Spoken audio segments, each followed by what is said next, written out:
You don't tell me what to do. His fist connected with Dr. Sophia Chen's face. She crashed into the crash cart, instruments scattering, blood blooming from her split lip. He grabbed her white coat, yanked her up like she weighed nothing. My father owns this hospital. I own you. His hand rose again.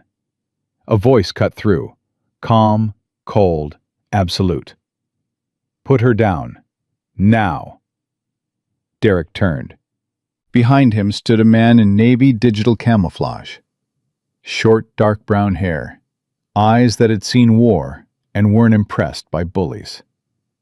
At his heel, a German shepherd with a tan and black coat watched without blinking.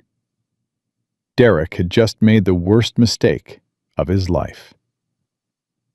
Before we continue, where are you watching from tonight? Drop your city in the comments so I can see how far this story travels. Please like and subscribe to follow this journey to the very end. Now, let's go back to the beginning. 19 hours. That's how long Dr. Sophia Chen had been on her feet. 19 hours of blood and chaos and decisions that meant the difference between someone going home to their family or going to the morgue. She was 25 years old, youngest attending physician in Mercy General's emergency department. Her long, light brown hair pulled back in a messy ponytail, strands escaping around a face that showed every minute of exhaustion. But her hands were steady. They had to be. Dr. Chen, Trauma Bay 2, incoming. Sophia grabbed her stethoscope and moved. She didn't run. Running in an ER caused panic. But she walked with the urgent speed of someone who understood that seconds cost lives. The paramedics burst through the doors, wheeling a teenage girl. 16, maybe 17. Multiple lacerations, pale as paper. Multi-vehicle on I-5, the lead paramedic called out. Back seat. Parents are both in surgery upstairs. BP dropping. She's lost a lot of blood. Sophia's hands were already moving, assessing, calculating, making decisions faster than words could follow. Get me 2 units of O negative. Page Dr. Morrison for a surgical consult. And someone get me better light. I can't find the source of this bleeding. The team mobilized around her.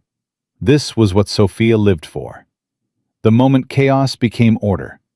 When training and instinct merged into something that could pull a life back from the edge. Stay with me, sweetheart, she murmured to the unconscious girl. I've got you. The ER doors crashed open. Not the measured swing of medical professionals, the violent, entitled burst of someone who believed the world should part for him. Derek Hammond strode through the emergency room like he owned it. 28 years old, expensive leather jacket over a designer shirt, dark hair perfectly styled at 2 in the morning. He had the handsome face of a man who had never once been told no, and the cruel mouth of someone who punished those who tried. A woman trailed behind him, blonde, beautiful, clearly intoxicated. She cradled her left hand, where a shallow cut oozed blood. I need a doctor, Derek announced to the room. Not asked. Announced. Now. Nancy, the triage nurse, approached him with practiced calm. Sir, if you'll just check in at the desk, we'll... I'm not checking in anywhere. Derek's voice rose, filling the room the way a man's voice fills a room when he's never had to whisper in his life. Do you know who I am? My father is Robert Hammond. He runs this hospital. Now get me a real doctor. Nancy's face tightened, but she maintained composure.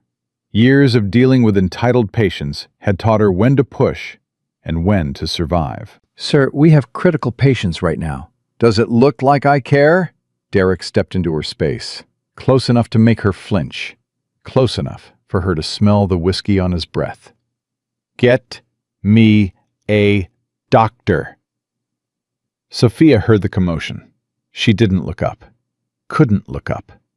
The teenage girl's blood pressure was dropping. There was internal bleeding somewhere. She needed to find it before there was nothing left to find. Dr. Chen! Nancy's voice carried across the bay. Sophia caught the tone. That careful neutrality that masked something worse than annoyance. that masked fear. "I'm busy, Nancy. This gentleman is insisting." "I don't care what he's insisting. I have a critical patient." Derek Hammond's head snapped toward her voice. He moved before anyone could stop him, brushing past nurses and technicians like they were furniture, like they existed only to be moved out of his way.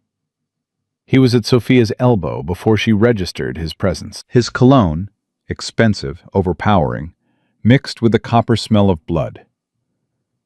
"You're Dr. Chen?" "I'm busy. My girlfriend needs attention." Sophia didn't look up. Her hands kept working, applying pressure, searching for the bleed, calculating the seconds this girl had left. "Then take her to triage. Someone will see her." "I want you to see her." "I'm saving a life right now. Unless your girlfriend is dying, she can wait." Derek's hand shot out and grabbed Sophia's wrist. The entire room froze. Every nurse, every technician, every beeping machine seemed to hold its breath. "I said," Derek spoke slowly, as if addressing someone too stupid to understand basic commands, "I want you. Now." Sophia finally looked at him. Really looked. She saw the entitlement in his eyes, that deep, bone-level assumption that his money and his father's name made him more important than the teenager bleeding out 3 inches from his hand. She'd seen men like him before. In medical school, when wealthy donors' sons expected the rules to bend. During residency, when administrators cared more about satisfaction scores than saving lives. 100 small moments when power tried to twist medicine into its servant. She'd learned to navigate those moments. Smile, defer, survive. Not tonight. Tonight, a 16-year-old girl whose parents might already be dead had 60 seconds before the internal bleeding became irreversible. Tonight, diplomacy was a luxury Sophia couldn't afford. "Let go of me." "Excuse me?" "I said, let go." She met his eyes without blinking. "I don't care who your father is. I don't care who you think you are. There is a child dying on this table. If you don't remove your hand in 3 seconds, I'll have security escort you out of this building." Derek's grip tightened. His knuckles went white against her wrist. "You don't talk to me like that." 3. Do you understand what I can do to your career? 2. I will end you. 1. Sophia wrenched her wrist free. "Security!" Nobody came. The silence that followed was worse than any alarm. The security guards on duty knew exactly who Derek Hammond was. They knew what happened to hospital employees who crossed him. Every single one of them suddenly found somewhere else to be. Sophia stood alone. Derek's face twisted. The handsome facade cracked wide open, and what crawled out from underneath was something ancient and ugly. The face of a man who had never been denied anything and had no idea how to process it. "You think you can embarrass me? In front of these people? I think you need to leave. I think you need to learn your place." He shoved her. Not a nudge, not a push. A full, violent, two-handed shove that sent Sophia stumbling backward. Her hip slammed into the crash cart, the metal edge biting through her scrubs hard enough to make her gasp. The teenage girl on the table, momentarily forgotten by everyone except the monitors, let out a weak moan. Her blood pressure alarm started screaming. "I need help here," Sophia called out, fighting for balance, desperate to get back to her patient. Derek grabbed her white coat and yanked her around to face him. "I'm not finished with you." "Let me go. There's a girl dying." He slapped her, open palm, hard across the face. The sound cracked through the emergency room like a gunshot. Every person in that room heard it. Every person in that room flinched, and every person in that room did nothing. Sophia tasted blood. Her vision went white, then red, then blurry. She felt the floor rushing up, felt her knees hit the tile, felt the warm trickle from her split lip drip onto the linoleum. "When I tell you to do something," Derek said, standing over her like a king standing over something he'd crushed, "you do it. That's how this works. That's how it's always worked in this hospital. That's how it's always worked in this world." He raised his hand again. "You're going to learn. Put her down. Now." The voice came from behind Derek, low, calm, carrying an authority that had absolutely nothing to do with money or position or last names carved into buildings. Derek turned around. Marcus Stone stood 10 feet away, 30 years old, built lean and hard, with short, dark brown hair that framed a weathered, angular face. The face of a man who'd lived in places where softness meant death. He wore the Navy working uniform Type 3, green and brown digital camouflage, and he stood with a kind of stillness that only came from years of making split-second decisions that other men couldn't make in a lifetime. But it was his eyes that made Derek hesitate. They weren't angry. They weren't hostile. They were simply certain. Absolutely, terrifyingly certain. The eyes of someone who had already calculated every possible outcome of the next 30 seconds and was perfectly comfortable with all of them. At Marcus's heel stood Ghost, 6 years old, 75 pounds of German Shepherd muscle and precision training. His tan and black coat didn't move. He hadn't growled, hadn't shifted his weight. He simply stood with the stillness of a loaded weapon, waiting for one word. "Who the hell are you?" Derek demanded. "Someone who's giving you exactly one chance to walk away." "Do you know who I am?" "I know exactly who you are." Marcus took a single step forward, just one, but that one step changed the geometry of the entire room. "You're a man who just assaulted a doctor in front of 30 witnesses. You're a man whose father's money has protected him his entire life. And you're a man who's about to find out that money doesn't stop consequences. It just delays them."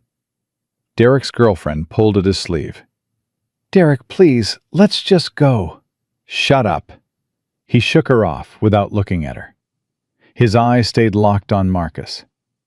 "You think you can threaten me? What are you, security? Maintenance? I'll have your job by sunrise." "I'm not hospital staff." "Then you're trespassing. I'll have you arrested." Marcus's expression didn't change by a single degree. He reached into his pocket and pulled out a military ID. Held it up, steady, long enough for Derek to read every word. "Lieutenant Commander Marcus Stone, Navy SEAL Team 7. I'm here visiting a wounded teammate." He lowered the ID. "But I'm happy to stay and visit with you instead, if that's what you really want." For the first time, something flickered behind Derek's eyes. Not fear, not yet, but calculation. The slow, cold realization that he'd walked into a room where his usual weapons, money, connections, his father's name, were completely, utterly useless. "SEALs," Derek scoffed, trying to rebuild the confidence that was crumbling beneath him like wet sand. "You're not even armed." Marcus smiled. It was not a friendly expression. "I don't need to be." Ghost still hadn't moved, but his ears had rotated forward, tracking every micro-movement Derek made. His amber eyes held an intelligence that was almost human, and the hairs on the back of Derek's neck stood straight up, even though he'd never admit it. "Your dog doesn't scare me." "He should." Marcus's voice dropped to a register that Sophia felt in her chest. "Ghost has worked in 5 combat zones. He's detected IEDs that million-dollar sensors missed. He's taken down insurgents twice your size in complete darkness without making a sound." Marcus tilted his head slightly. "But more than that, he knows the difference between a threat and a coward." A pause.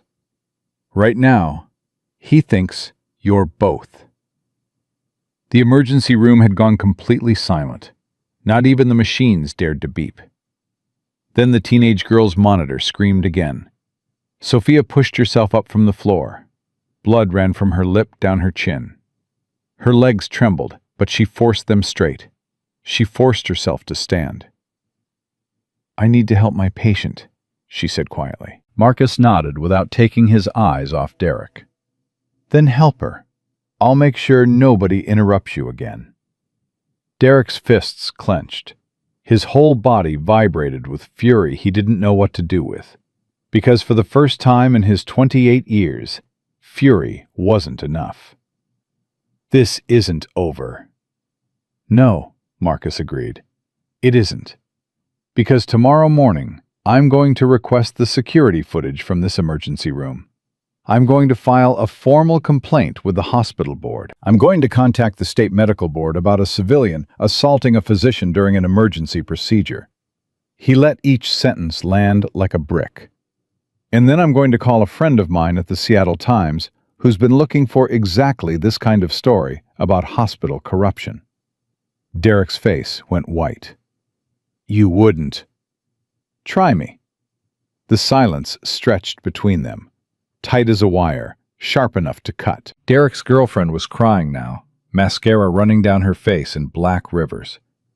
Around them, nurses and technicians exchanged glances, the careful, disbelieving looks of people who had watched Derek Hammond terrorize this hospital for years and never once imagined they'd see somebody actually stop him. "This is a mistake," Derek said. His voice had changed. The command was gone. What replaced it was something smaller. Something that almost sounded like a man realizing the ground beneath him wasn't as solid as he thought. "A massive mistake. My father will destroy you. He will take apart everything you've ever—" "Your father is welcome to try." Marcus didn't blink. "I've had worse than Robert Hammond try to destroy me. They're buried in countries you can't pronounce."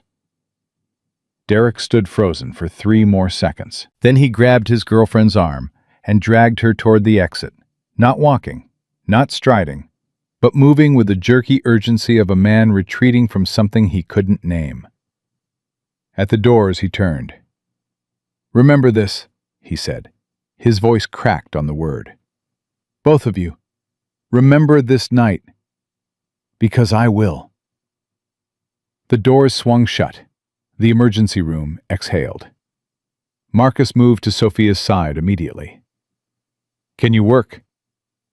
"I have to work." She was already turning back to the teenage girl, whose monitors had crossed from alarming to critical. "She's crashing." "Then do what you need to do." Sophia's hands were shaking. Adrenaline, pain, the violent aftershock still buzzing through every nerve ending she had. But she took one breath, then another. And then her training took over. Muscle memory conquering fear the way it always had. "I need blood products now. Get Dr. Morrison on the phone. I don't care if he's in surgery. I don't care if he's sleeping. Get him." And someone put a scalpel in my hand. For the next 40 minutes, Sophia fought for a stranger's life. She found the internal bleed. She repaired the damage. She watched the blood pressure stabilize, watched color return to pale cheeks, watched the readings crawl from critical to guarded to stable. Through it all, Marcus stood at the edge of the bay, not interfering, not hovering. Just there, a silent wall between Sophia and whatever might come through those doors again. When the girl was finally wheeled to the ICU with a fighting chance, Sophia allowed herself to feel. Her knees buckled. Marcus caught her before she hit the floor. "Easy," he said. "Easy. I've got you." She wanted to cry. God, she wanted to cry so badly it felt like drowning. But she'd learned years ago that tears were a luxury the emergency room didn't allow. "Thank you," she whispered instead. "Don't thank me yet." Marcus helped her to a chair. Ghost moved closer, pressing his warm body against her leg. 75 pounds of comfort she didn't know she needed until she felt it. "What happened tonight isn't going to stay quiet." Men like Derek Hammond don't accept humiliation. They don't process it. They don't learn from it. They escalate. I know. Sophia touched her split lip and winced. But I couldn't let him. I couldn't just... You did the right thing. The right thing is going to cost me everything. Marcus went quiet. Then he crouched in front of her, meeting her eyes with an intensity that made the rest of the room disappear. I've spent 12 years in the teams. I've watched good people sacrifice everything to do what's right. Some of them came home in boxes. Some came home broken. Some came home stronger than they ever thought possible. He paused. But not one of them regretted the choice. Not one. How do you know that? Because the alternative is worse. Living every day with the knowledge that you could have stood up, and you didn't. His voice softened. You stood up tonight, Dr. Chen, in front of everyone, for a patient who couldn't stand up for herself. That matters. That matters more than anything his father can take from you. Something shifted in Sophia's chest. Not hope. It was too early and too raw for hope. But something next to it. Something adjacent. The simple recognition that she wasn't alone. He's going to come after me, she said. Yes. His father runs this hospital. Yes. They'll probably fire me. Maybe worse. Probably. And you're still saying I did the right thing? Marcus smiled. A real smile this time. One that cracked open the hard lines of his face and showed something human underneath. I'm saying the right thing usually costs more than we expect. But it's still right. He stood. Now, let's get that lip looked at. I'm fine. That wasn't a suggestion. He turned to Nancy, who was standing nearby looking like a woman who'd just watched a miracle happen. Is there somewhere private Dr. Chen can be examined? Nancy nodded, still shell-shocked. Staff room, down the hall. Good, we'll be there. He helped Sophia up. Ghost fell into position at his heel, but the dog kept glancing back at Sophia, as if he'd already decided she was part of his pack. They were halfway down the corridor when Sophia's phone buzzed. She looked at the screen. Every drop of blood left her face. What is it? Marcus asked. A text, from a number I don't recognize. She held up the phone so he could read it. You made an enemy tonight. Daddy's going to make sure you never practice medicine again. But first, I'm going to make sure you understand what happens to people who embarrass me. Sleep well, Dr. Chen, while you still can. Marcus read it twice. His expression didn't change, but something in his posture shifted. Something ancient and predatory woke up behind those calm eyes. Forward that to me, he said quietly. What are you going to do? What I always do. He met her eyes. Prepare for war. Patricia, the nurse who'd been at Mercy General for 30 years, the one whose badge read like a timeline of an entire career, cleaned and bandaged Sophia's split lip with hands that were gentle but trembling. It's going to bruise, Patricia said. Probably for a week, maybe more. I've had worse. Sophia winced as antiseptic hit the wound. There was this time in med school, I walked straight into a, you don't have to pretend. Patricia's voice was soft, but carried the weight of 3 decades of watching things she shouldn't have had to watch. We all saw what happened. Then you saw that I provoked him. I saw a doctor refuse to abandon a dying patient. Patricia's hands paused. Her voice hardened into something Sophia hadn't heard before. That's not provocation. That's the oath we all took. It won't matter. When Director Hammond hears about this, he already knows. Patricia's hands went completely still. I heard from a friend in administration. Derek called his father an hour ago. There's an emergency meeting. Tomorrow morning, 8 a.m. Sophia closed her eyes. So it begins. I'm sorry, honey. I've been at this hospital for 30 years. 30 years I've watched the Hammonds destroy good people for less than what you did tonight. Patricia finished applying the bandage with the tenderness of a mother. If I were you, I'd update my resume tonight. Marcus spoke for the first time since they'd entered the room. He'd been sitting in the corner, still, watchful, Ghost lying at his feet with his eyes closed, but his ears tracking every sound. That meeting tomorrow. What time exactly? Patricia looked at him with the wariness of a woman who'd learned to distrust anything that looked like hope. 8 a.m., Director Hammond's office. Why? Because I'd like to be there. You can't just... I can, and I will. Marcus's tone left no room for debate, negotiation, or wishful thinking. What happened tonight wasn't just an assault. It was a crime. Witness intimidation, obstruction of medical care, battery. If this hospital thinks it can quietly make this disappear, they're going to learn otherwise. Patricia stared at him for a long time. You're serious? I don't joke about justice. Sophia opened her eyes. You don't have to do this. You don't even know me. I know enough. Marcus stood. I know you could have abandoned your patient and treated Derek's girlfriend. It would have been easier, safer, smarter. Nobody on earth would have blamed you. He paused. But you didn't. You looked at a 16-year-old girl bleeding out on that table, and you decided she mattered more than your career, more than your safety, more than everything Derek Hammond could do to you. Anyone would have... No, they wouldn't. His voice was quiet but absolute. The voice of a man who'd seen exactly what people do when their survival is threatened. I've watched what happens when good people's livelihoods are on the line. Most of them fold. Most of them make excuses. Most of them tell themselves that one compromise doesn't matter in the long run. He looked at her. You didn't compromise. That makes you rare. And that makes you worth protecting.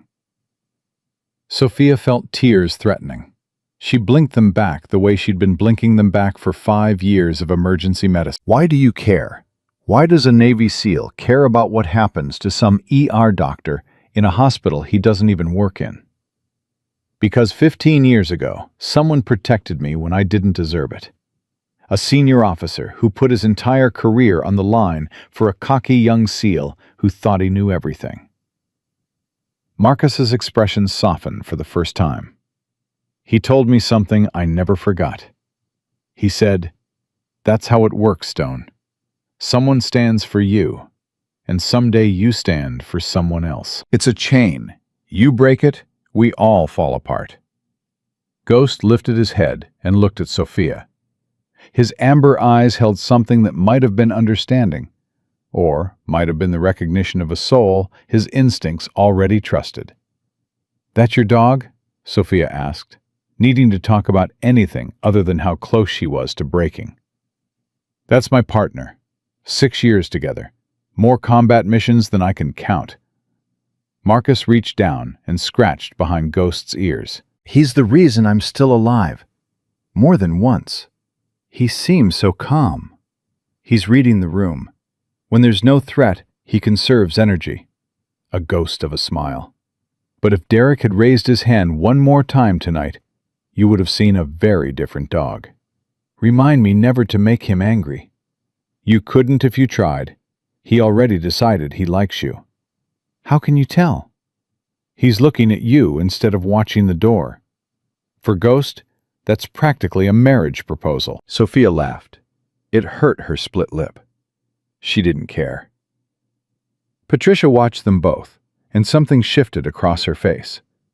Wariness giving way to something fragile and unfamiliar. Something that looked like it might be hope. "You're really going to fight them?" she asked Marcus. "The Hammonds? You have no idea what you're..." "Yes, I do. They've never lost. Not once. Not in 30 years. They have connections at the state level. Maybe federal. Good." Marcus met her eyes. "The bigger they are, the more satisfying it is when they fall." Patricia shook her head slowly. You're either the bravest man I've ever met, or the craziest. Probably both. Marcus looked at Sophia. Get some rest. Tomorrow is going to be the longest day of your life. I don't think I can sleep. Try anyway. Ghost and I will be nearby if anything happens. You don't have to. I know.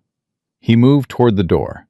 But I'm going to anyway. Ghost rose and padded after him, pausing at the threshold to look back at Sophia one more time. A long, steady look that carried more warmth than words ever could. Then they were gone.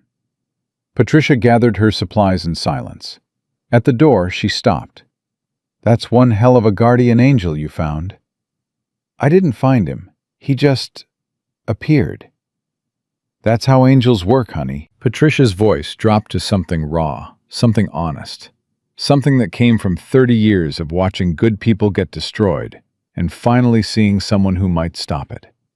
They show up exactly when you need them, exactly where they need to be. She paused.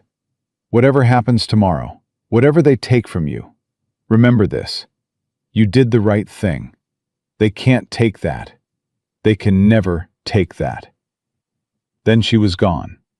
Sophia sat alone. Her lip throbbed. Her hip ached where she'd hit the crash cart. Her hands trembled with the delayed shock finally catching up. She thought about the teenage girl, stable now in the ICU, maybe dreaming of parents who were still in surgery, still fighting their own battles. She thought about Derek Hammond's face when he raised his hand, the absolute certainty that he could do whatever he wanted. The shock when someone finally said no. She thought about Marcus Stone stepping out of nowhere, his calm voice cutting through chaos like a blade through smoke. And she thought about tomorrow. The meeting, the accusations, the machinery of power grinding into motion against a 25-year-old doctor whose only crime was refusing to let a child die. But underneath the fear, buried deep, barely breathing but alive, she felt something she hadn't felt in a very long time. Purpose. She had stood up. She had refused. She had said no to a man nobody said no to. And now, for the first time in her career, she wasn't standing alone. Tomorrow would bring war. She was certain of that. But tonight, just for this one moment, she let herself believe that maybe the right side could win. Her phone buzzed. Another text. She flinched before she looked. Different number this time. This is Marcus. Got your number from the nurse's station. Get some sleep. I've got watch. Sophia smiled.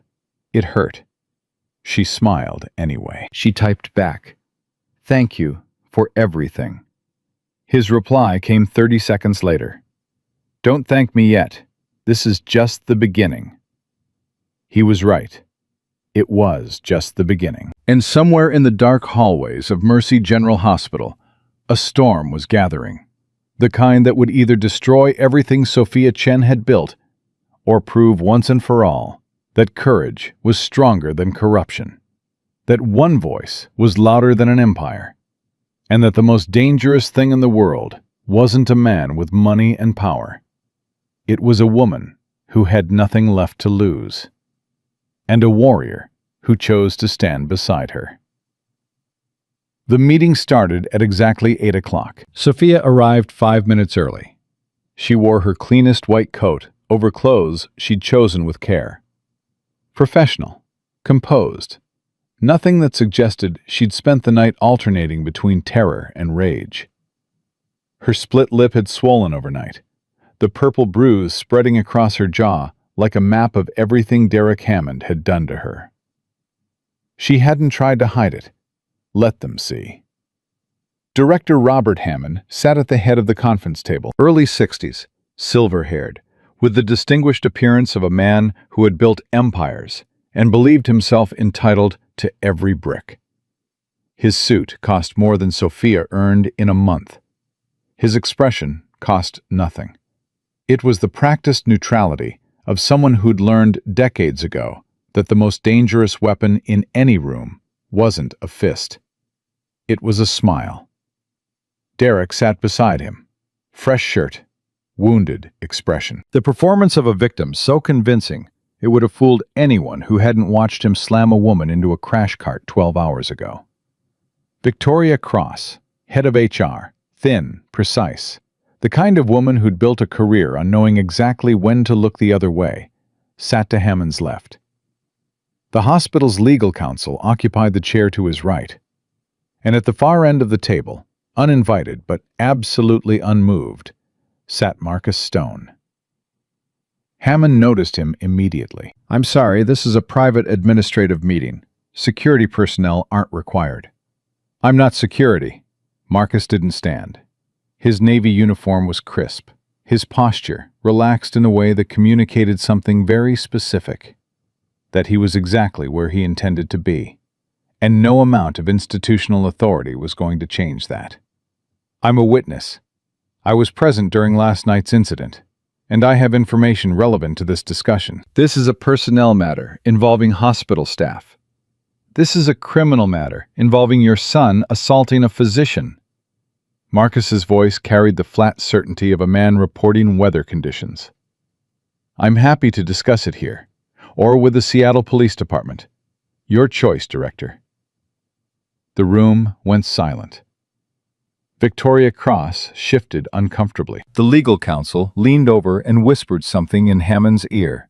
Something urgent. Something that made the old man's jaw tighten by a fraction of an inch. Hammond studied Marcus for 3 full seconds. Then he gestured to the empty chair. "Very well. Please, join us." "Already have." Hammond turned to Sophia. His expression softened into something resembling concern, the performance of a leader troubled by conflict among his people. It was masterful. It was convincing, and it made Sophia's stomach turn. "Dr. Chen, I understand last night was difficult. We're here to get a clear picture of what happened and determine how best to move forward." "What happened," Sophia said, her voice steady, despite the fact that her heart was trying to beat its way out of her chest, "is that your son demanded I abandon a critical patient. When I refused, he physically assaulted me. That's not what Derek reports. Then Derek is lying." Derek leaned forward. The wounded expression hardened into something closer to the truth. "I was trying to get medical care for my girlfriend. She was bleeding. This doctor," he pointed at Sophia with open contempt, "was rude, dismissive, and when I tried to get her attention, she became hysterical. Any physical contact was completely accidental." "Accidental?" Sophia's voice rose before she could stop it. "You grabbed me.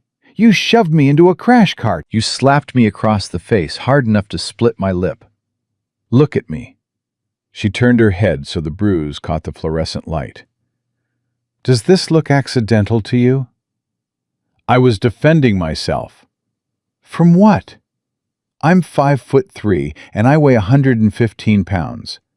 You're 6'2". I was trying to save a dying teenager. What possible threat did I pose to you?" "You were out of control. Enough!" Hammond raised a hand. One word, and the room obeyed. That was power. Real power. The kind built over decades of making people afraid. "Dr. Chen, I understand you're upset. The events of last night were unfortunate. However, we have a responsibility to consider all perspectives." Marcus spoke. "I was there. I saw everything."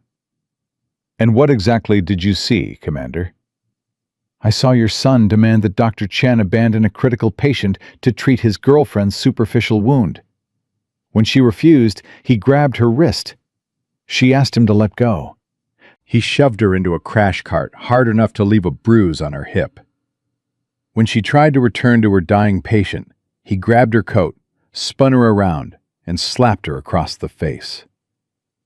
Marcus paused long enough for every word to settle into the silence. "Hard enough that I heard the impact from 20 feet away." Derek's face flushed red. That's a lie. Is it? Marcus's voice didn't rise. Didn't need to. Then you won't mind if we review the security footage. The temperature in the room dropped by 10 degrees. Victoria Cross cleared her throat. Unfortunately, there was a technical issue with the emergency room cameras last night. A malfunction. We're looking into it. A malfunction. Marcus let the words sit there. How convenient. These things happen, Commander. In my experience, Ms. Cross, these things happen when someone wants them to happen. Hammond's eyes narrowed. That's a very serious accusation. It's an observation. Just like I observed your son threaten both Dr. Chen and me as he left the emergency room. His exact words were, and I'm quoting directly, "Remember this night, because I will." Marcus tilted his head. Would you characterize that as an accidental statement as well? Derek slammed his palm on the table, hard enough to make Victoria Cross jump. I want this man removed. He has no right. I have every right. Marcus didn't flinch. Didn't even blink. I'm a witness to a crime. I'm also a commissioned naval officer with specific reporting obligations. If I observe a crime being covered up, particularly in a facility that receives federal funding, I'm required to notify relevant authorities. Federal? The legal counsel spoke for the first time. His voice carried the nervousness of a man watching a carefully constructed house of cards start to tremble. This is a personnel dispute. Assault on a healthcare worker during emergency treatment is a federal offense under the Emergency Medical Treatment and Labor Act. Tampering with evidence, such as security footage, constitutes obstruction of justice under 18 U.S.C. Section 1519. Marcus looked directly at Hammond. Would you like me to continue? I can cite the relevant statutes from memory. I had some time last night. Silence. The kind that has weight. The kind that presses down on everyone in the room until breathing feels like effort. Hammond studied Marcus the way a chess player studies a board when he realizes, for the first time, that he might not be the best player in the room. Then he turned to Victoria Cross. Clear the room. I'd like to speak with Dr. Chen privately. Director, I don't think that's... Clear the room. Victoria and the legal counsel exchanged a glance that said everything about what they thought and nothing about what they'd do. They stood. Derek started to protest, but his father silenced him with a single look. The kind of look that said, I will handle this, and you will shut your mouth. Wait outside. All of you. Marcus didn't move. That includes you, Commander. Dr. Chen. Marcus turned to Sophia. Do you want me to leave? Sophia looked at Hammond.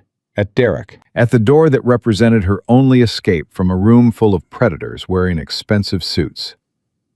Stay, Hammond's jaw tightened. This is highly irregular. So is your son beating a doctor in front of 30 witnesses. The room emptied. The door closed with a soft click that sounded like a cell locking. Hammond leaned back.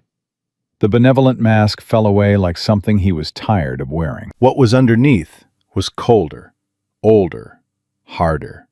The face of a man who had clawed his way to the top of an institution and would burn it to the ground before he let anyone pull him down. Let me be direct, Dr. Chen. My son made mistakes last night. He was intoxicated, emotional about his girlfriend's injury. That doesn't excuse his behavior, but it explains it. It doesn't explain anything. It describes a pattern. Excuse me? This isn't the first time, is it? Sophia's voice strengthened, fed by something deeper than anger, something that had been building for 5 years of watching power protect itself. I've heard the stories. The nurse he cornered in a stairwell 3 years ago. The resident he got fired for insubordination after she rejected his advances. The patient who complained about inappropriate comments and mysteriously withdrew her complaint a week later. She leaned forward. How many incidents have you buried, Director? How many people have been silenced? Something shifted behind Hammond's eyes. Not guilt. Recognition. The realization that he was dealing with someone who had done her homework. I don't know what rumors you've... They're not rumors. They're patterns. And patterns become evidence. Evidence of what, exactly? Of a hospital administrator who systematically protects his son from consequences. Of an institution that chooses reputation over justice. Of victims who were pressured, threatened, or paid to disappear. That's defamation. It's truth, and truth has a way of finding daylight. Hammond stood, slowly, using his full height the way he'd used it his entire career, as a weapon. He towered over Sophia the way his son had towered over her 12 hours ago. But his eyes weren't on Sophia. They were locked on Marcus. Commander Stone, I don't know what your interest is in Dr. Chen, but I'd encourage you to think very carefully about the path you're choosing. The Navy values discretion. Scandal reflects poorly on everyone involved. The Navy values honor. And honor means protecting people who can't protect themselves. How noble. Hammond's voice shifted, becoming almost friendly, almost warm, the voice of a man about to offer you something you'd be a fool to refuse. But nobility doesn't pay mortgages, doesn't advance careers. He spread his hands. I have friends at the Pentagon, people who owe favors. If you persist in this crusade, I can make your military service very uncomfortable. I've been uncomfortable before, in places you can't imagine. I can also make things very comfortable, for both of you.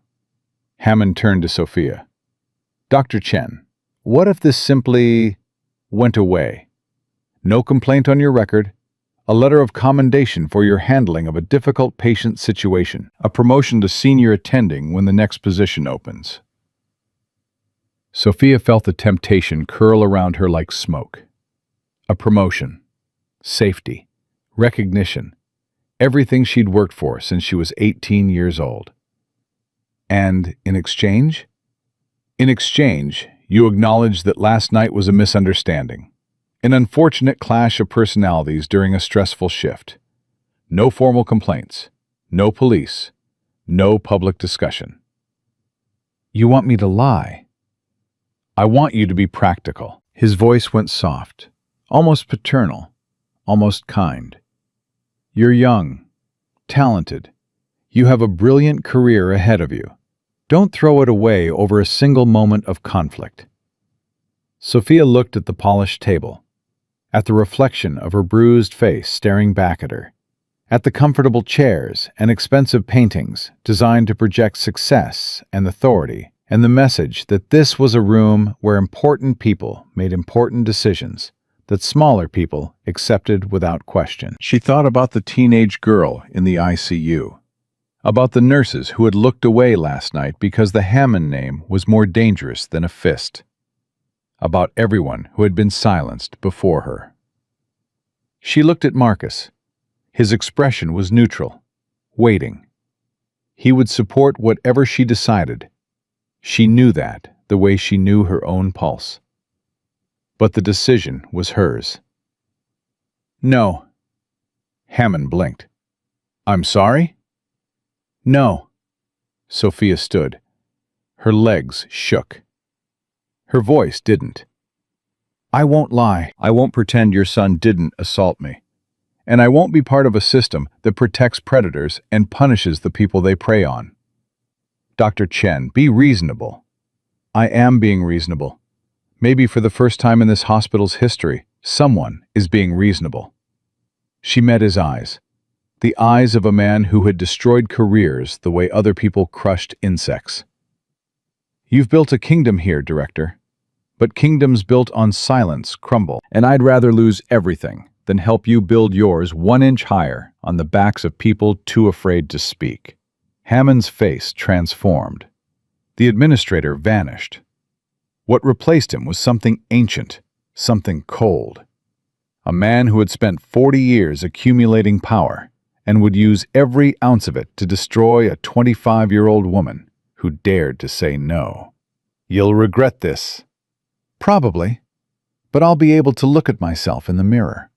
"You won't work in medicine. Not in Seattle. Not in Washington State. Maybe not anywhere on this coast." "Then I'll find another way to help people. But I won't help you cover up what your son did." Hammond turned to Marcus. "And you, Commander?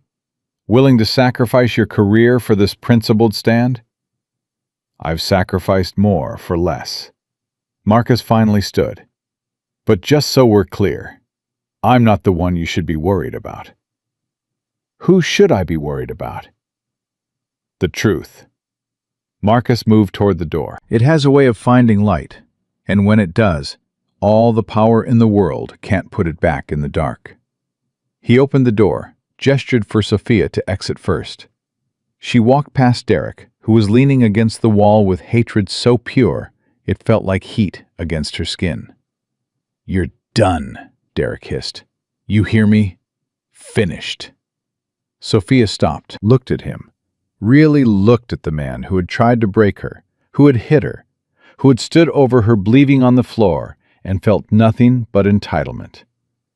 "Maybe, but at least I can look in the mirror." She walked out. Marcus followed. Ghost fell into step beside them, having waited in the hallway with the patience of stone. They made it to the elevator before Sophia's composure cracked. "I just ended my career." "You just started something bigger." "What if he's right? What if they blacklist me everywhere?" "Then we fight harder." Marcus pressed the lobby button. "I know people, journalists, lawyers, advocacy groups that specialize in exactly this kind of institutional abuse. The Hammonds aren't the only ones with connections." "Why are you doing this? Really?" The elevator doors opened. Marcus stepped in, Ghost at his heel. He waited until Sophia joined them before answering. "Because my teammate, the one I'm here visiting, he's in a coma because a helicopter pilot was too proud to admit he was disoriented. 6 men almost died because someone cared more about his reputation than the truth." His voice carried something that went deeper than anger. "I'm tired of watching good people get destroyed while the people who destroy them sleep fine at night. I'm tired of systems that protect power instead of protecting the people power is supposed to serve." "That's a lot of anger." "It's not anger, it's clarity." He looked at her. "You did something rare today, Dr. Chen. You stood up when it would have been so much easier to kneel. That deserves protection." The elevator reached the lobby. The doors opened. Chaos. Security guards were trying to block the main entrance. A crowd had gathered. Staff, patients, visitors, all staring at something outside. Sophia pushed through the crowd toward the glass doors. A news van sat in the parking lot. Camera crews were setting up. A reporter was speaking into a microphone and gesturing at the building. Sophia's phone buzzed. A text from Patricia. "Someone leaked. Stories breaking on Channel 7. They're talking about Derek assaulting you. And there's more. Financial stuff about the hospital. It's everywhere." Sophia stared at the screen. "Did you do this?" she asked Marcus. "Not yet. I haven't had time." His eyes scanned the chaos with the trained assessment of someone who'd operated in far more dangerous situations. "Someone else moved faster than both of us." "Who?" "I don't know. But whoever they are, they just changed everything." Marcus watched the news crews, the confusion, the building storm. "This isn't just about you anymore, Dr. Chen. This is bigger." "What do you mean?" "I mean, someone wanted this public. Someone with access to information the Hammonds thought was buried." He turned to her. "What do you know about the hospital's finances?" "Nothing. I'm a doctor, not an accountant." "Then someone's about to give you an education." His phone rang. He answered. "This is Stone." He listened for 30 seconds. His expression didn't change, but his posture shifted. The subtle tension of a predator catching a scent it recognized. "Understood. On my way. He hung up. What is it? My teammate woke up, Javier Cruz, the one in the coma. Marcus's eyes held something that might have been hope. He's asking to talk. Says he has information about something happening inside this hospital. Something bigger than your assault. Bigger? How? He didn't say, but he asked for you by name. Me? He doesn't even know me. He knows what happened last night. Word travels fast in hospitals, even in the ICU. Marcus started walking toward the elevator bank. He said to tell you, this isn't just about Derek. This is about what Derek's father is hiding. What is Hammond hiding? That's exactly what we're going to find out. Ghost trotted beside them, ears forward, body alert. The dog sensed the shift, the tension pivoting from defensive to something sharper, something offensive. Javier Cruz lay in ICU bed 3.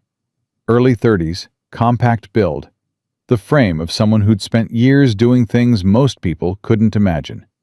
Bandages covered the left side of his head. Tubes ran from his arms to machines that beeped steady reassurance. But his eyes were open, alert, locked on to Marcus the moment they walked in. Took you long enough, Javier said. You were supposed to be unconscious for another week. Got bored. Javier's gaze shifted to Sophia. You're the doctor who told the Hammond kid to go to hell. That's a generous interpretation of what I said. In special ops, we call it situational awareness. He tried to smile and winced. Sorry I couldn't help. Being in a coma limits your intervention options. What happened to you? Sophia asked. Training accident. Hilo went down in the Cascades. 4 of us made it out. 2 didn't. The weight of that loss lived in every word. Pilot was disoriented, too proud to call it off. Pride versus safety. Pride won. I'm sorry. So am I, every single day. Javier looked at Marcus. But that's not why I wanted you both here. The nurse said you have information. Before I joined the teams, I worked military intelligence, data analysis, pattern recognition. Javier's voice dropped, though no one else was nearby. Even in a coma, parts of my brain don't stop processing. I've been in this hospital 11 days, 3 conscious before the surgery put me under. Staff talk when they think patients can't hear, and I heard things that turned my blood cold. Sophia leaned closer. What did you hear? Financial irregularities, equipment orders that don't match inventory, patients charged for procedures that never happened, medications billed to insurance that never left the pharmacy. Medicare fraud, Marcus said. Millions, year after year, funneled through shell companies, fake vendors, inflated contracts. Javier's eyes were razor-sharp despite his injuries. But that's not the worst of it. What's worse than stealing from Medicare? Javier looked at Sophia, looked at her the way you look at someone before you change their life forever. Letting patients die to hide it. The words hung in the air like smoke from a fire nobody could see yet. There's a nurse, Javier continued. Patricia. Been here 30 years. She's noticed the discrepancies. She's documented them. Talk to her. Ask about the billing codes. Ask about the supplies that vanish. Ask about the patients who get charged for surgeries that never happened. His grip tightened on Marcus's arm. The Hammonds aren't just corrupt. They're criminal. And they've been getting away with it because every path to justice runs straight through someone Hammond owns. Marcus exchanged a look with Sophia. In that look was an entire conversation. The shared understanding that they had just stepped off a ledge, and there was no climbing back up. Why tell us? Marcus asked. Why not official channels? Because the official channels are compromised. State Health Board. County Commissioner. The hospital's own compliance department. Hammond has people everywhere. Javier closed his eyes briefly. You two aren't in his system. You can't be bought. And after last night, you've got every reason to dig. Sophia felt the flash drive's worth of implications settling into her bones. This wasn't about a slap in the face anymore. This wasn't about a bully in a leather jacket who thought the world owed him a doctor on demand. This was about people dying. "If we pursue this," she said, "they'll come after us with everything they have." "They're already coming after you." Javier's voice was gentle, but carried no illusions. "The only question is whether you go down quiet or you take them with you." They left the ICU with more questions than answers and a weight on their shoulders that hadn't been there an hour ago. In the elevator, Sophia turned to Marcus. "This morning, I was worried about losing my job. Now we're talking about murder and federal fraud and a conspiracy that's been running for over a decade. Welcome to my world." Marcus's expression was grim but certain. "Every mission I've ever run started with something small. A piece of intel, an inconsistency. You pull one thread, and suddenly you're staring at something that could swallow you whole. I'm a doctor, Marcus, not a soldier. You're someone who refuses to look away. Right now, that matters more than any uniform." The elevator doors opened to the lobby. More chaos than before. More news crews. More confusion. Security was failing to maintain any kind of order. And standing in the center of it, looking directly at them, was Derek Hammond. His face was twisted into something barely human. He started toward them, shoving people aside. "You did this!" he screamed. "You leaked to the press!" Marcus stepped in front of Sophia. "Back off. I'll kill you. I'll kill both of you. Derek!" A sharp voice cut through the noise like a scalpel. Director Hammond appeared, flanked by two men in suits that probably cost as much as the average nurse's car. Lawyers, already on their phones, already spinning. "Not here," Hammond commanded his son. "Not now." "But father," "I said not now." Hammond's eyes fixed on Marcus. "This conversation isn't finished, Commander." "I know." Marcus didn't move. "That's what I'm counting on."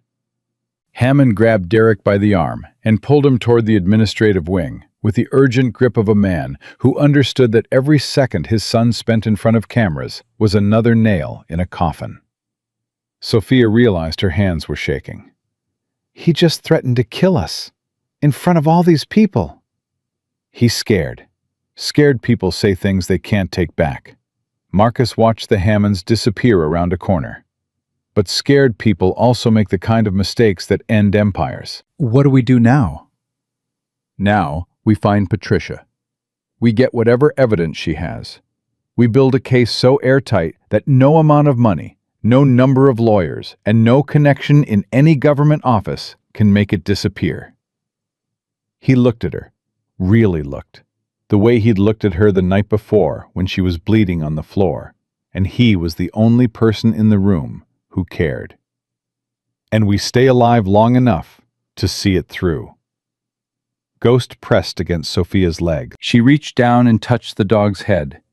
The warm fur, the steady heartbeat, the calm presence of a creature who had survived things that would break most humans. "I never asked for any of this," she said. "Nobody ever does." Marcus started walking toward the staff entrance, away from the cameras and the chaos and the storm that was just beginning to gather force. "But you're in it now. The only way out is through." Sophia took a breath, held it, let it go. Then she followed him, because he was right. There was no going back. The moment she'd refused to abandon a dying girl, the moment she'd said no to a man nobody said no to, the moment she'd stood up with blood on her face and purpose in her chest, she had crossed a line that couldn't be uncrossed. And on the other side of that line, the truth was waiting. A truth that 7 people had died for. A truth that one family had spent decades and millions of dollars trying to bury. A truth that was about to tear Mercy General Hospital apart from the inside out. And the only thing standing between that truth and the people trying to destroy it was a 25-year-old doctor with a split lip, a Navy SEAL who'd made a promise, and a German shepherd who had already decided which side he was on. Patricia was waiting for them in the hospital chapel. She'd chosen the location deliberately, the one place in Mercy General where security cameras had been removed after a patient privacy lawsuit 3 years earlier. She sat in the back row, rosary beads clutched in her hands, eyes swollen and red. 30 years of silence sat on her shoulders like concrete, and Sophia could see the exact moment it started to crack. "I knew this day would come," Patricia said, as Sophia and Marcus slid into the pew beside her.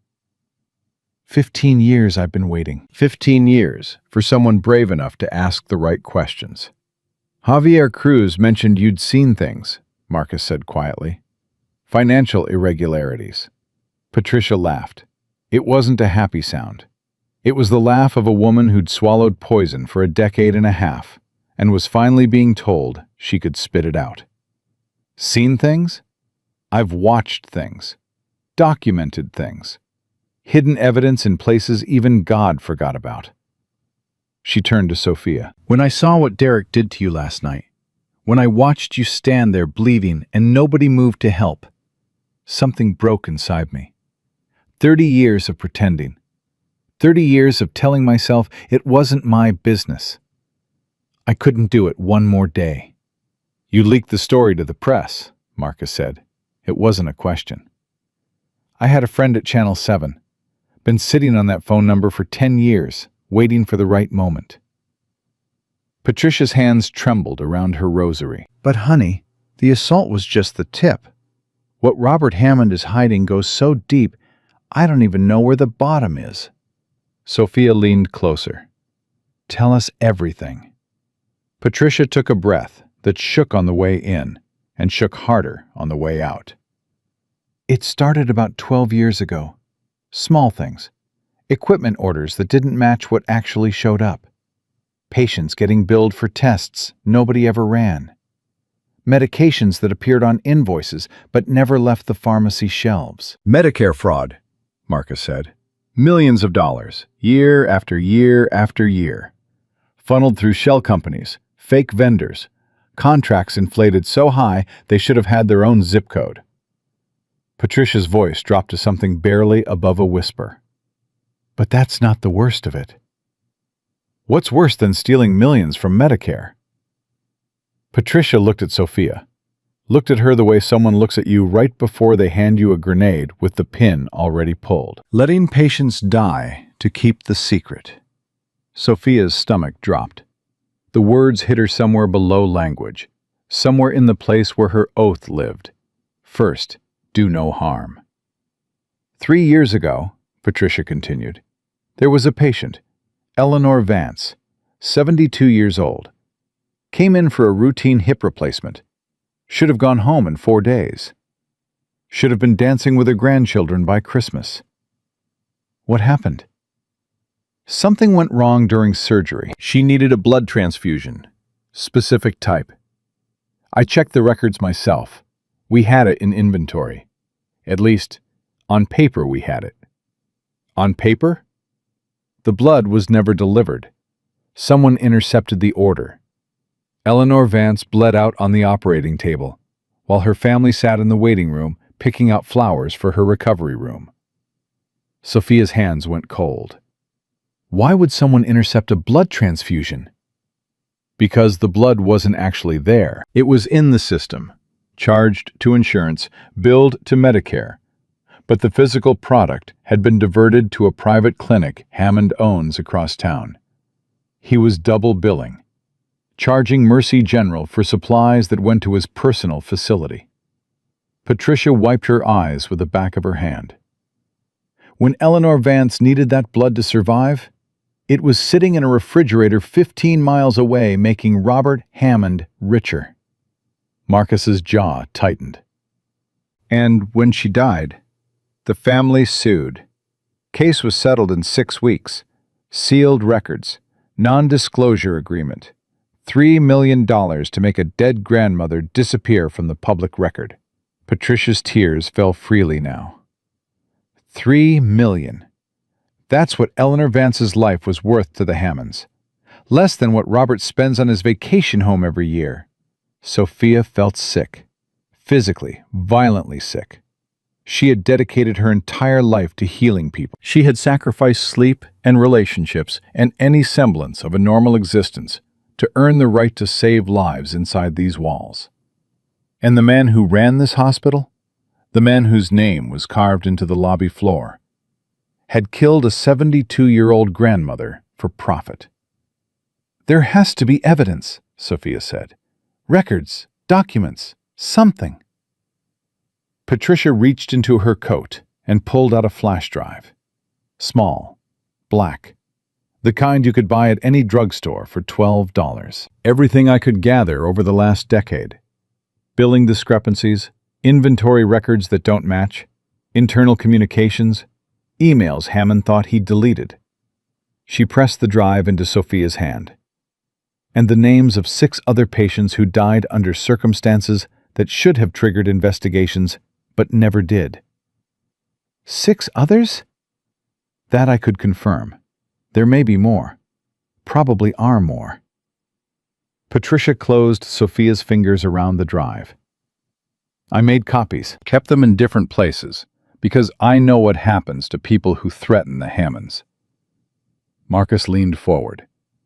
"What happens to them?" "They have accidents." Patricia's voice went flat, the tone of someone describing facts so terrible that emotion would make them impossible to speak. "Cars that suddenly lose their brakes. Houses that catch fire while families sleep. A nurse who saw too much and fell down a flight of stairs." "Fell?" "Maria Santos, 8 years ago. She was going to report suspicious patient deaths to the state medical board. Had a meeting scheduled. 3 days before that meeting, she tripped on her front steps coming home from church." Patricia met Sophia's eyes. "Broken neck, ruled accidental. Case closed before the body was cold." The chapel was silent, except for the sound of 3 people breathing and 1 dog who had stopped breathing altogether. Ghost's ears flat forward, his body motionless, processing the tension in the room with the instincts of a combat veteran. "If all this is true," Marcus said, "if it's been going on for over a decade, why hasn't anyone gone to the authorities?" "Because the authorities belong to Hammond."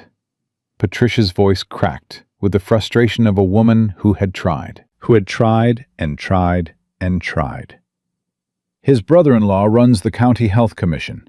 His college roommate sits on the state medical licensing board. His campaign contributions elected 3 of the 5 city council members. Every road to justice leads straight back to someone with Hammond's money in their pocket. Federal authorities, FBI, Department of Justice. I've tried. Anonymous tips, documented complaints, detailed letters with evidence attached." Patricia shook her head. "Nothing ever happens. It's like screaming into a void. The system isn't broken, Commander. It's built this way. It's designed to protect men like Robert Hammond and bury women like Eleanor Vance." Sophia stared at the flash drive. $12 worth of plastic and circuits, a decade's worth of evidence, 7 lives worth of truth. "Why now?" she asked. "Why give this to us?" "Because you stood up." Patricia looked at her with something that went beyond admiration, into territory that felt almost like reverence. 30 years in this hospital. I've watched doctors come and go, good ones, bad ones, mediocre ones. But I have never, not once, seen anyone look Robert Hammond in the eye and tell him no. Her voice broke. "Not until you. I just refuse to abandon the patient. You refuse to be complicit. That's different. That's rare. That's everything." Patricia stood, her knees cracking with the kind of sound that 30 years of 12-hour shifts produce. I have to go. If I'm away too long, they'll notice. Patricia, don't thank me. Just do something with it. Make those 7 names mean something. She paused at the end of the pew. And watch your backs. Both of you. Hammond knows he's wounded now. Wounded animals don't run. They attack. She left without looking back. Sophia and Marcus sat in silence for a long moment. The weight of what they'd just learned pressed down on the air between them. This is so much bigger than I thought, Sophia finally said. Much bigger. Marcus took the flash drive from her hand, turned it over, studied it like a soldier studying a map of enemy territory. We need to get this to someone outside Hammond's network. Someone he can't touch, can't buy, can't threaten into silence. Who? I have a contact. Investigative reporter at the Seattle Times. She's been tracking healthcare fraud for years. If anyone can verify this evidence and get it published where it can't be buried, she can. Can we trust her? She exposed a pharmaceutical company that was bribing doctors to overprescribe opioids. Took her 2 years and 3 death threats. She didn't back down from any of them. Marcus stood. Yeah, we can trust her. Sophia's phone buzzed. She looked at the screen, and every muscle in her body locked. What? Marcus asked. A text. Blocking number. She held the phone up with hands that had stopped shaking 10 minutes ago and started again. We know you have the drive. Return it and this ends. Keep it and everyone you love pays the price. You have 24 hours. Marcus read it twice. His expression stayed flat, but his posture shifted into something Sophia recognized from the night before.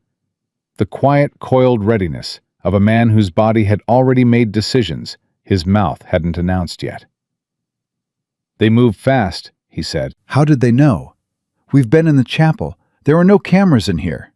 Someone saw Patricia hand it to you, or they have eyes in places we haven't accounted for. He scanned the chapel with new eyes. We need to move. Right now. They exited through a side door into the corridor. Ghost pressed tight against Marcus's leg, his head low, his ears rotating, scanning for threats the way he'd scanned for IEDs in 5 different combat zones. Every face in the hallway felt like a potential enemy. Every security camera felt like a watching eye. The hospital Sophia had worked in for 2 years, the place she'd considered home, had become hostile territory overnight. Where are we going? Sophia asked. Out. I have a safe house. Military contacts maintain it for situations exactly like this. Situations like this? When people need to disappear for a while. Marcus guided her toward a service elevator she'd never noticed before. We make copies of the drive first. Send them to multiple secure locations. Even if they get us, the information survives. Get us? Sophia's voice climbed. You think they'd actually... 7 patients died to protect this secret. 1 nurse had a very convenient accident on her front steps. Marcus's eyes were hard. Yes, I think they'd actually. The service elevator opened.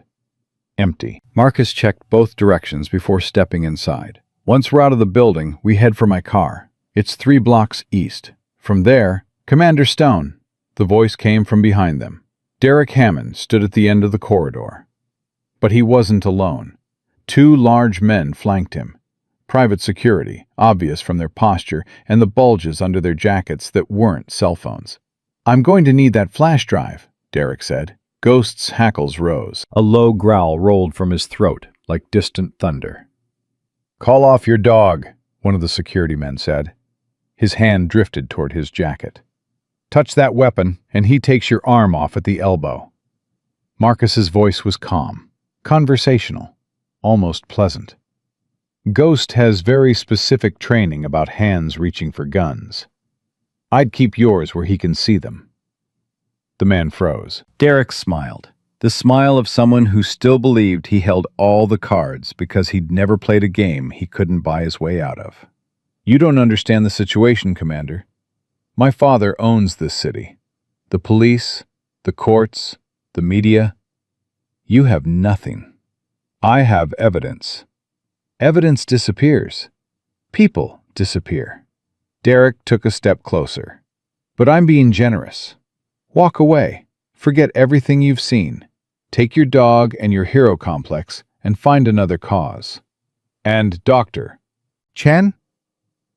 Dr. Chen will face the consequences of her choices: obstruction, slander, theft of confidential materials.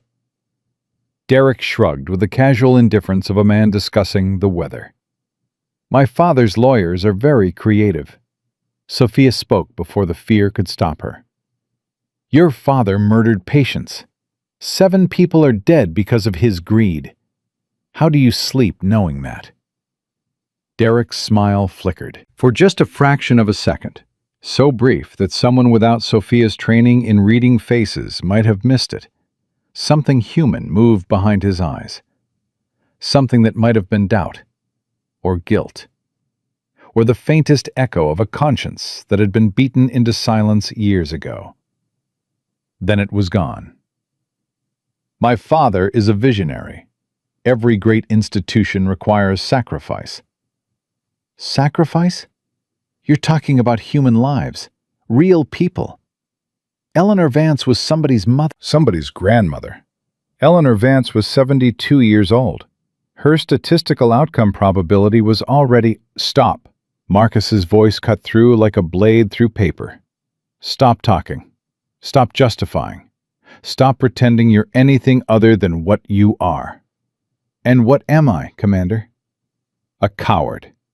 Hiding behind Daddy's money and Daddy's connections because you've never had to face a single real consequence in your entire life. Marcus stepped forward. Ghost matched the movement exactly. But here's what you don't understand, Derek. I've faced consequences. Real ones. I've watched friends die in my arms in places that don't exist on any map. I've made decisions that follow me into every dream I'll ever have. And I've learned something about men like you. Men who've never risked anything, never sacrificed anything, never stood for anything. You crumble. When real pressure comes, you crumble like wet paper. Derek's face went dark red. You think you can threaten me? I'm not threatening. I'm observing. Marcus smiled, and it was the coldest expression Sophia had ever seen on a human face. Your hand is shaking. Your voice is 2 octaves higher than it was 30 seconds ago. Your pupils are dilated. You're terrified, Derek. And you should be.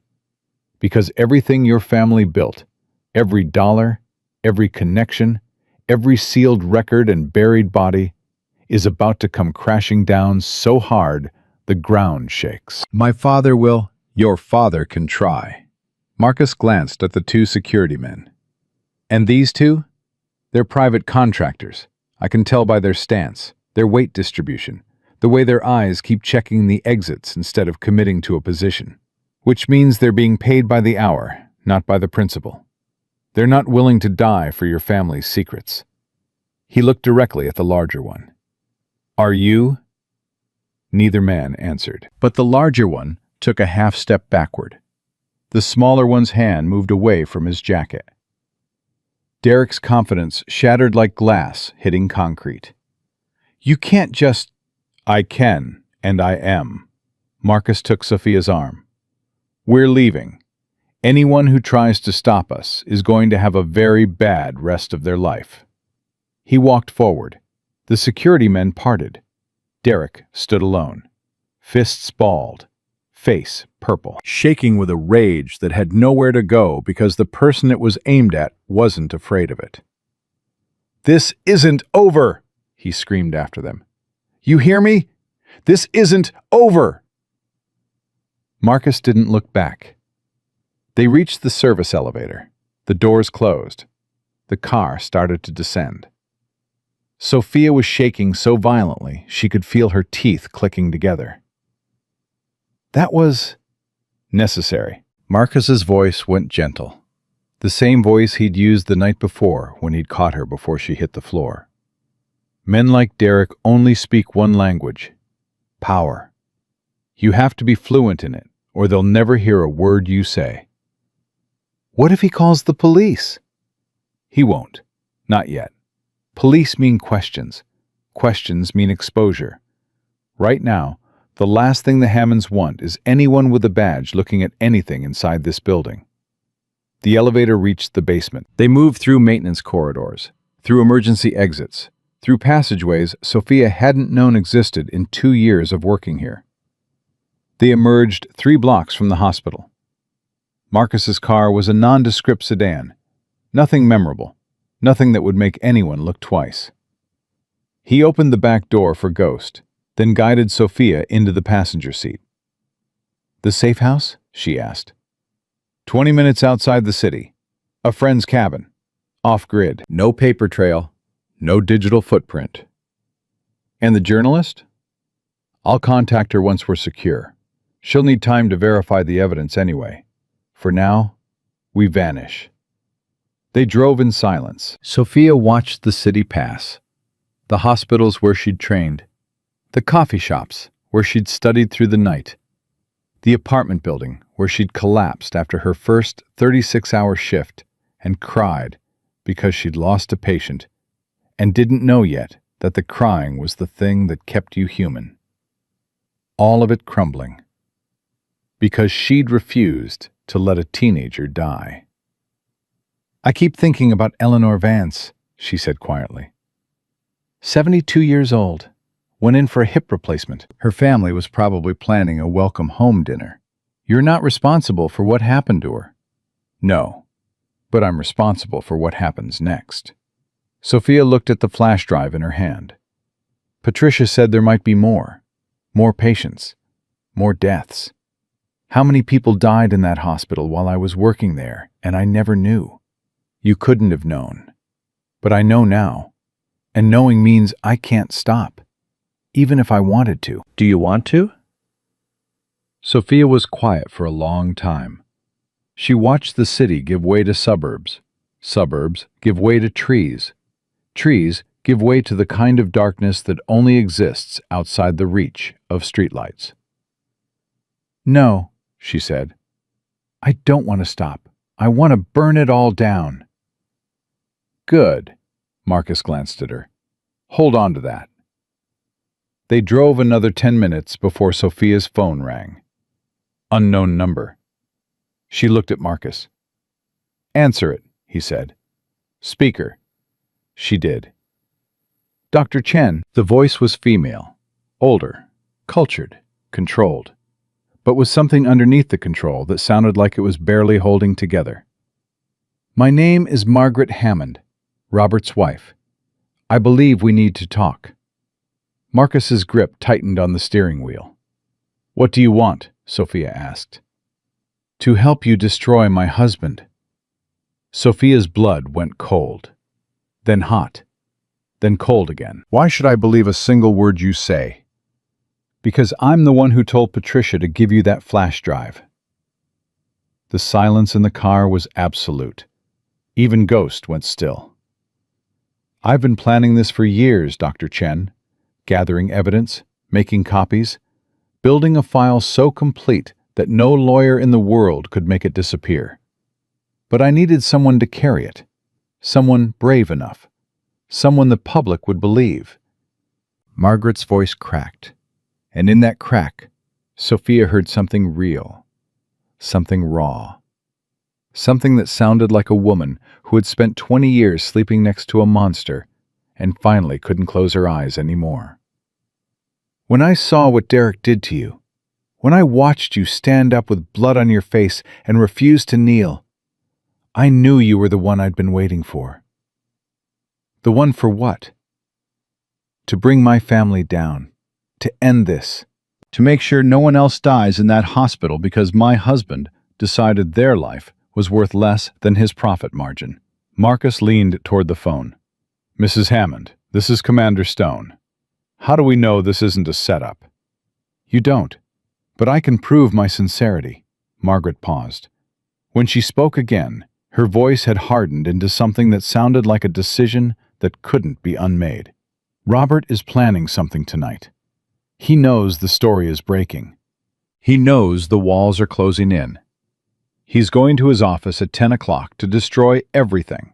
Hard drives, physical records, financial documents, 30 years of evidence shredded and burned before sunrise. Why would you tell us this? Because I want my husband in prison. I want my son to face justice for every person he's ever hurt. And I want to stop being an accomplice to murder. Margaret's breath caught. I've spent 20 years as a Hammond.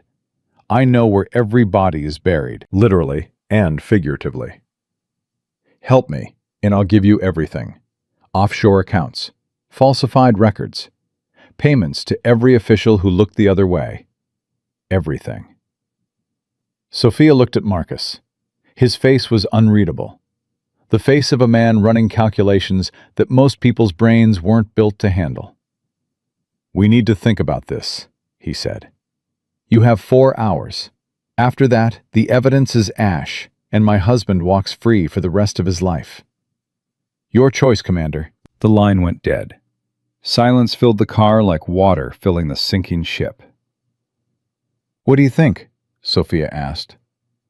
I think it's either the break that blows this case wide open, or a trap that ends with both of us at the bottom of a very deep hole. How do we know which one? Marcus stared at the road ahead. The headlights cut through darkness so thick it felt solid. Ghost whined softly from the back seat, a sound Sophia had never heard him make before. We don't, Marcus said finally. That's what faith is, making a choice when you can't see what's on the other side of it. Sophia thought about Eleanor Vance bleeding out while her blood sat in a refrigerator across town. She thought about Maria Santos falling down her front steps 3 days before the meeting that would have exposed everything. She thought about 6 other names on a flash drive. 6 people whose families still didn't know the truth about how they died. I want to stop them, she said. Whatever it takes, whatever it costs. Marcus nodded slowly.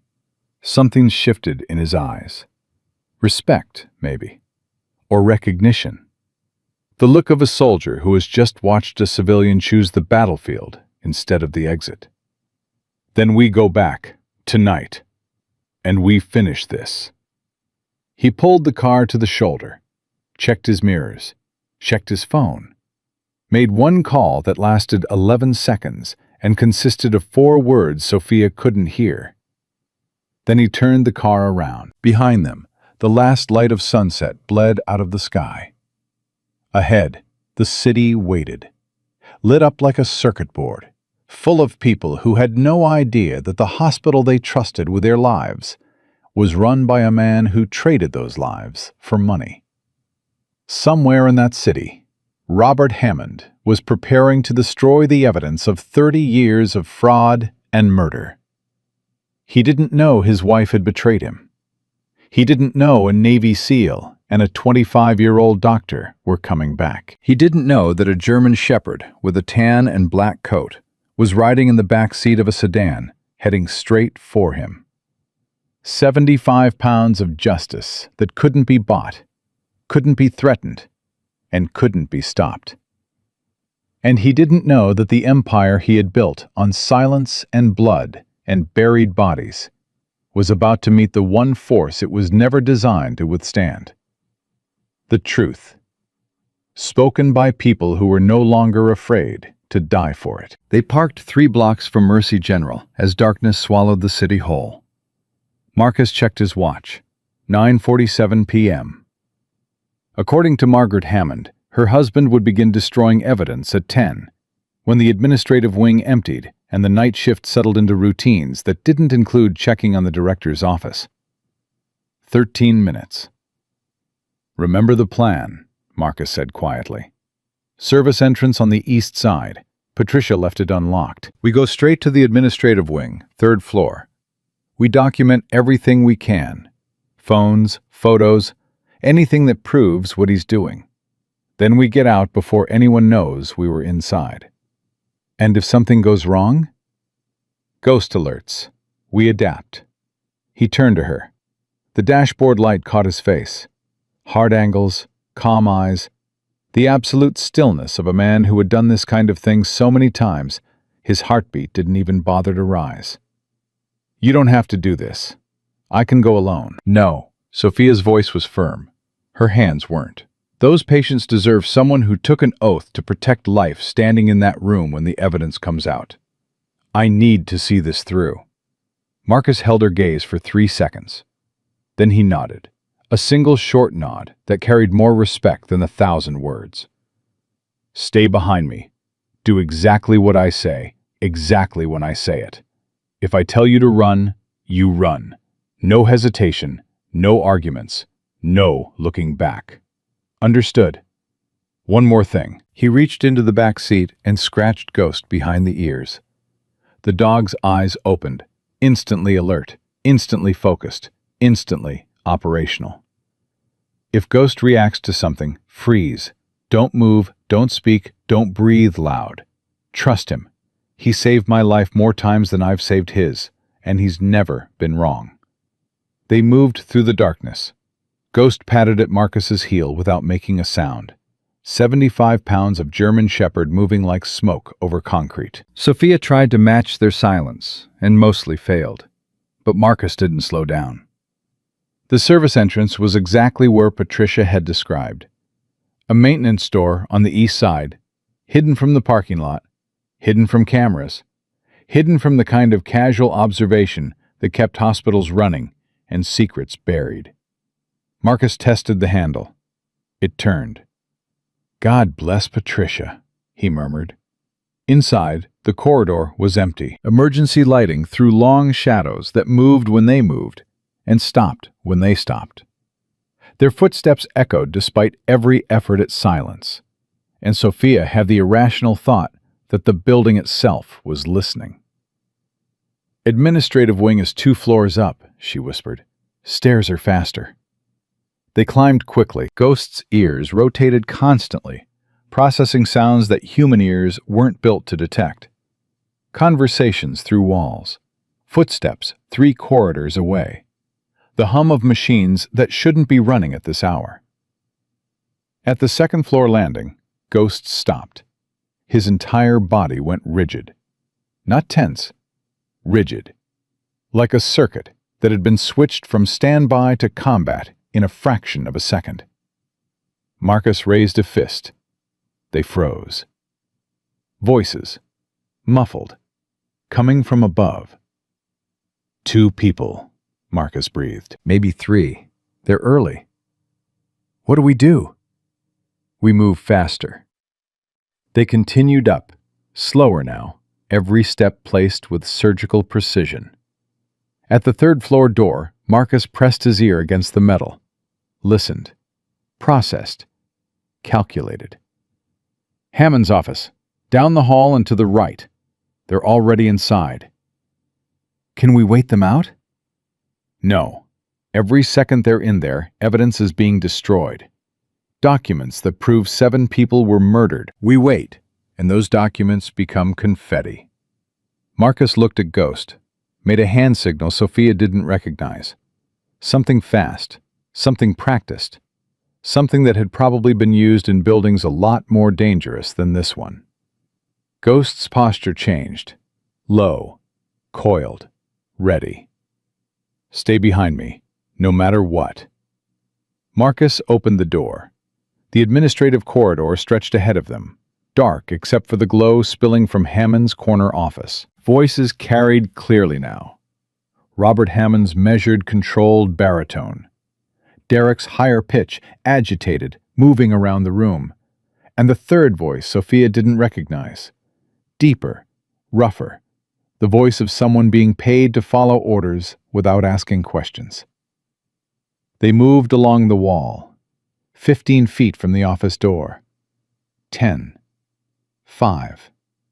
Marcus looked around the corner. Robert Hammond stood beside an industrial shredder, feeding documents in steady handfuls, page after page after page, disappearing into the machine's teeth. Derek was at the computer, selecting files, dragging them to the trash, emptying the trash, selecting more. The third man, one of the security contractors from earlier in the day, stood near the window with his hand inside his jacket. "That's 30 years of financial records," Hammond was saying. His voice was calm, businesslike, the voice of a man taking out the trash. "By morning, none of it exists. The digital backups are on a server in my private clinic. I'll handle those personally tomorrow." "What about the flash drive?" Derek asked. "The one the nurse gave them." "My lawyers are drafting a cease and desist. Claims of stolen property, invasion of privacy, HIPAA violations. Even if they release anything, we'll tie it up in litigation until everyone involved is dead or bankrupt." "And the doctor? Stone?" Hammond's laugh was quiet, cold. The laugh of a man discussing pest control. "Accidents happen, Derek. You know that. Everyone in this city knows that." Marcus pulled back. His expression had hardened into something Sophia had never seen before. Not anger, not determination, but something more primal. The face of a warrior who just heard a threat against someone under his protection and was making the kind of calculations that ended with people on the ground. "I'm going in," he said. "When I give the signal, call 911. Tell them there's a break-in at Mercy General, Administrative Wing, 3rd floor. Active destruction of federal evidence." "What signal?" "You'll know." Before Sophia could respond, before she could say wait or be careful or I'm terrified, Marcus stepped into the doorway. "Robert Hammond." The room froze like someone had hit pause on the universe. Hammond looked up from the shredder, documents still clutched in his hand. His face registered shock for exactly 1 second before decades of control slammed back down like a steel door. Derek spun away from the computer. His eyes went wide. The security contractor reached for his weapon. "I wouldn't." Marcus's voice was conversational, almost friendly, like he was suggesting someone try a different restaurant. "Ghost, hold." The German shepherd moved into the doorway and positioned himself between the contractor and any possible action. A growl rolled out of his chest, low, steady. The sound of 75 pounds of combat-trained muscle communicating a very simple message. "Commander Stone."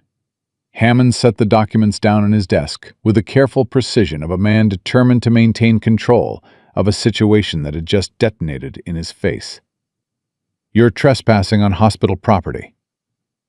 You're destroying evidence of murder. I think that takes priority." "Murder?" Hammond smiled. Forced. Thin. The smile of a poker player who just realized everyone at the table could see his cards. "That's quite an accusation." "Eleanor Vance, Maria Santos, 6 other patients whose deaths you covered up to protect your fraud operation." Marcus stepped fully into the office. Each step deliberate. Each step closing the distance between himself and a man who had spent 40 years believing he was untouchable. "We have documentation, witnesses, and in about 90 seconds, the Seattle Police Department." "The police won't help you. You own local police. You don't own the FBI." Marcus's smile was a weapon. "I have a friend in the Bureau's Organized Crime Division.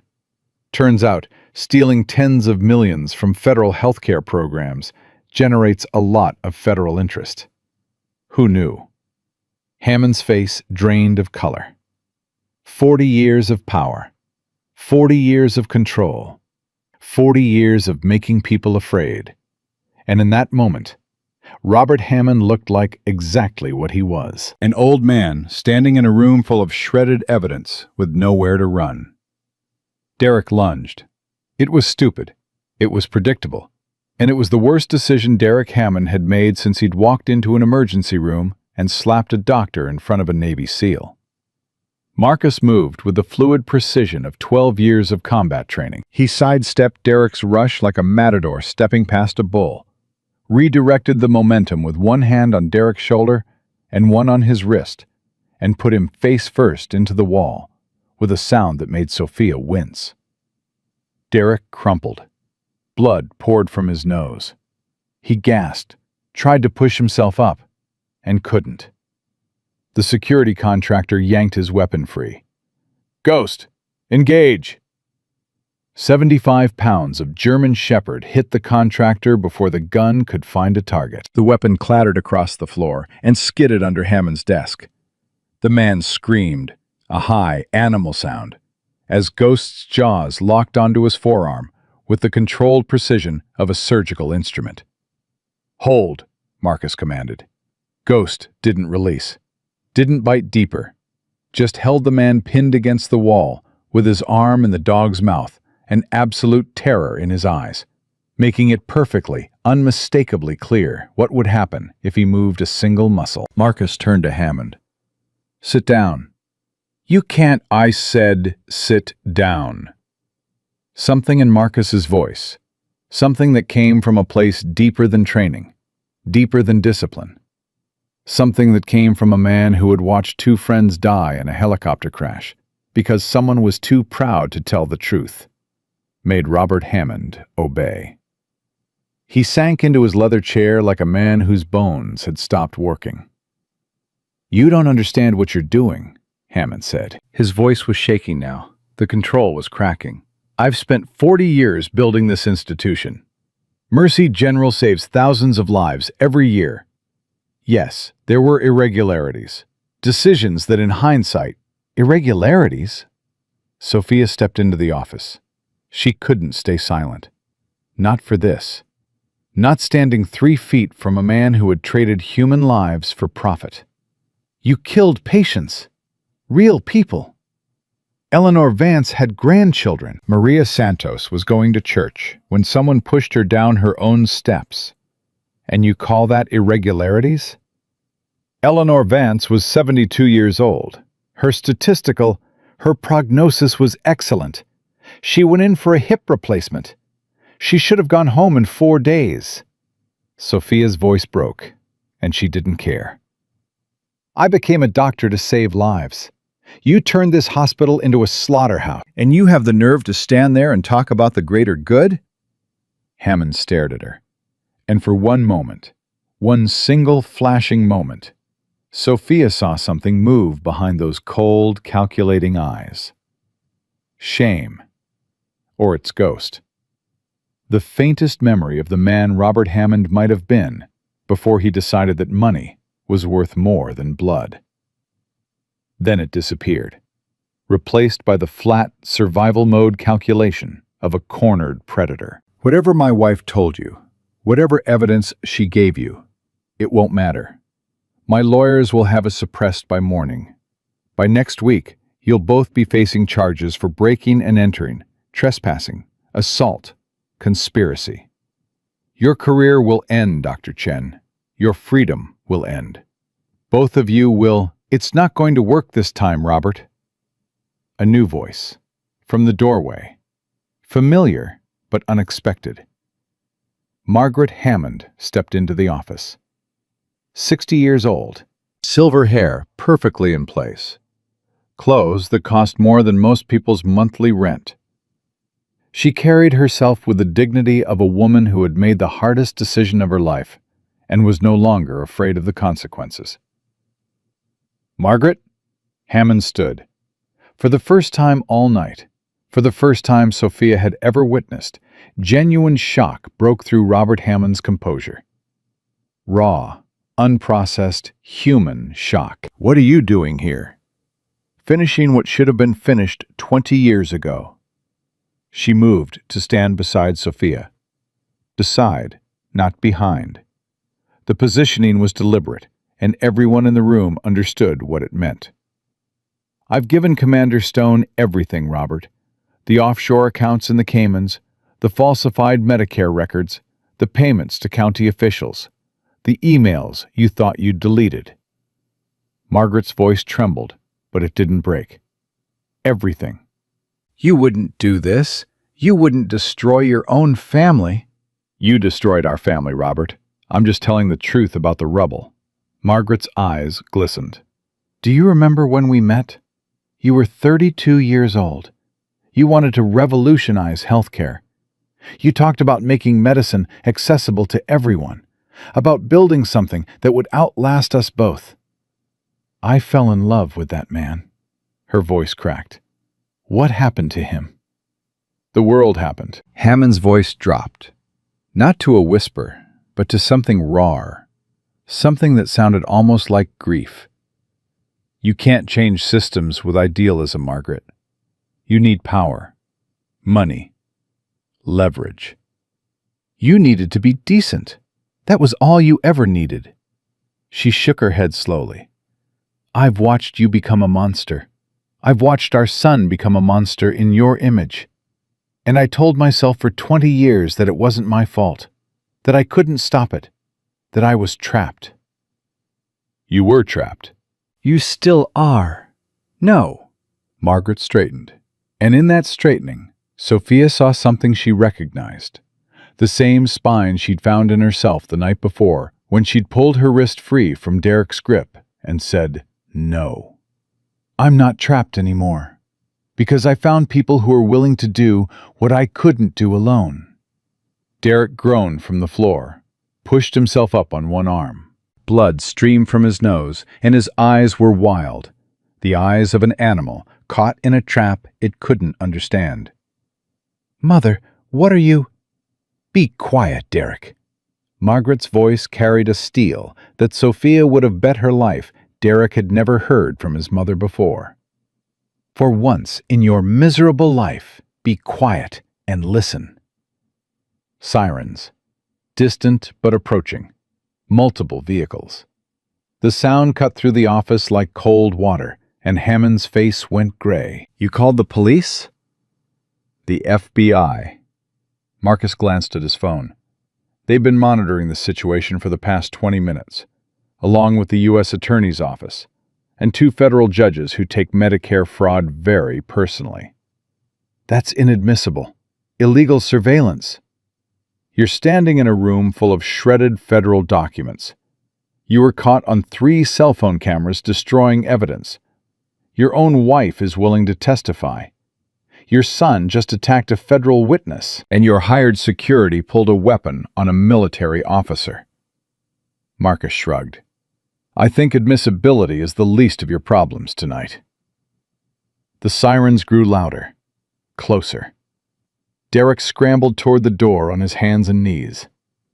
Ghost released the security contractor, who collapsed, cradling his arm, and moved to block the doorway. Teeth bared, eyes locked on Derek with the cold patience of a predator who had all the time in the world. Going somewhere? Marcus asked. I'll kill that dog. I'll kill all of you. Derek? Hammond's voice came from somewhere hollow, somewhere empty. Stop. It's over. It's not over. We can fix this. We can call Judge Morrison. We can... It's over. Hammond sank back into his chair. For the first time, he looked old. Not powerful, not distinguished, not commanding. Just old. A tired man in an expensive suit, surrounded by the confetti of his crimes. It was over the moment your mother decided to grow a conscience. Margaret flinched, but she didn't retreat. You did this to yourself, Robert. Every choice, every compromise, every patient you sacrificed because their life was worth less to you than a line on a spreadsheet. She turned toward the door. I'm going to wait for the FBI downstairs. I'll cooperate fully. I'll testify to everything I know. And I'll spend whatever time I have left trying to make amends for what I should have stopped 20 years ago. Margaret. She paused at the door, didn't turn around. Goodbye, Robert. I hope prison gives you the time to remember the man you used to be, because the man you became deserves everything that's coming. Then she was gone. 3 heartbeats of silence. Hammond looked at Marcus, at Sophia, at the ruins of everything he had built over 4 decades. The shredded documents, the deleted files, the bleeding son, the whimpering security guard, the German shepherd blocking the only exit. You think this is justice? He asked quietly. Putting me in prison? It stops you from killing anyone else. The system I built will survive me. There are others, other hospitals, other administrators, other men who understand that the world runs on profit, not principle. Then we'll find them too. Sophia's voice surprised her. It was steady, clear. The fear she'd carried for the last 24 hours had burned away, and what was left underneath was cleaner, harder, more certain than anything she'd ever felt. One at a time, as many as it takes, for as long as it takes. You're naive. Maybe, but I'd rather be naive than dead inside. The FBI arrived 6 minutes later. Special agents flooded the administrative wing with the practiced efficiency of people who had done this 100 times. Hammond was read his rights, handcuffed, and led away without resistance. His face was blank. His eyes were empty. He walked past Sophia without looking at her. Past her, past the office, past everything he'd built and broken and buried. Derek required 2 agents to restrain him. He fought. He screamed. He threatened everyone in the building with lawsuits and worse, until one of the agents mentioned, calmly, professionally, that assaulting a federal officer would add another decade to his sentence. Derek went quiet after that. The security contractor was treated for his arm. Ghost had done exactly enough damage to neutralize the threat, and not 1 ounce more, and taken into custody without a word. Patricia arrived minutes later. She had been waiting in the chapel, praying, clutching her rosary, hoping. When she saw Robert Hammond being led down the corridor in handcuffs, the man who had terrorized her workplace for 30 years, who had destroyed careers and buried evidence and let patients die, she wept. 30 years, she kept saying, her body shaking against Sophia's shoulder. 30 years I waited for this night. Sophia held her, let her cry, felt her own tears pressing against the backs of her eyes, but not quite falling. Not yet. Not here. Not while there was still work to do. Javier was watching from the ICU window when Marcus went up to see him. I saw the lights, Javier said. FBI vehicles have a specific pattern. Figured it was either the best night of your life or the worst. Best. Mostly. Mostly? The system Hammond built didn't start with him, and it won't end with his arrest. Marcus sat beside his friend's bed. Ghost settled at their feet and closed his eyes for the first time in hours.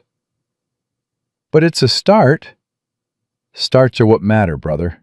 Javier closed his eyes.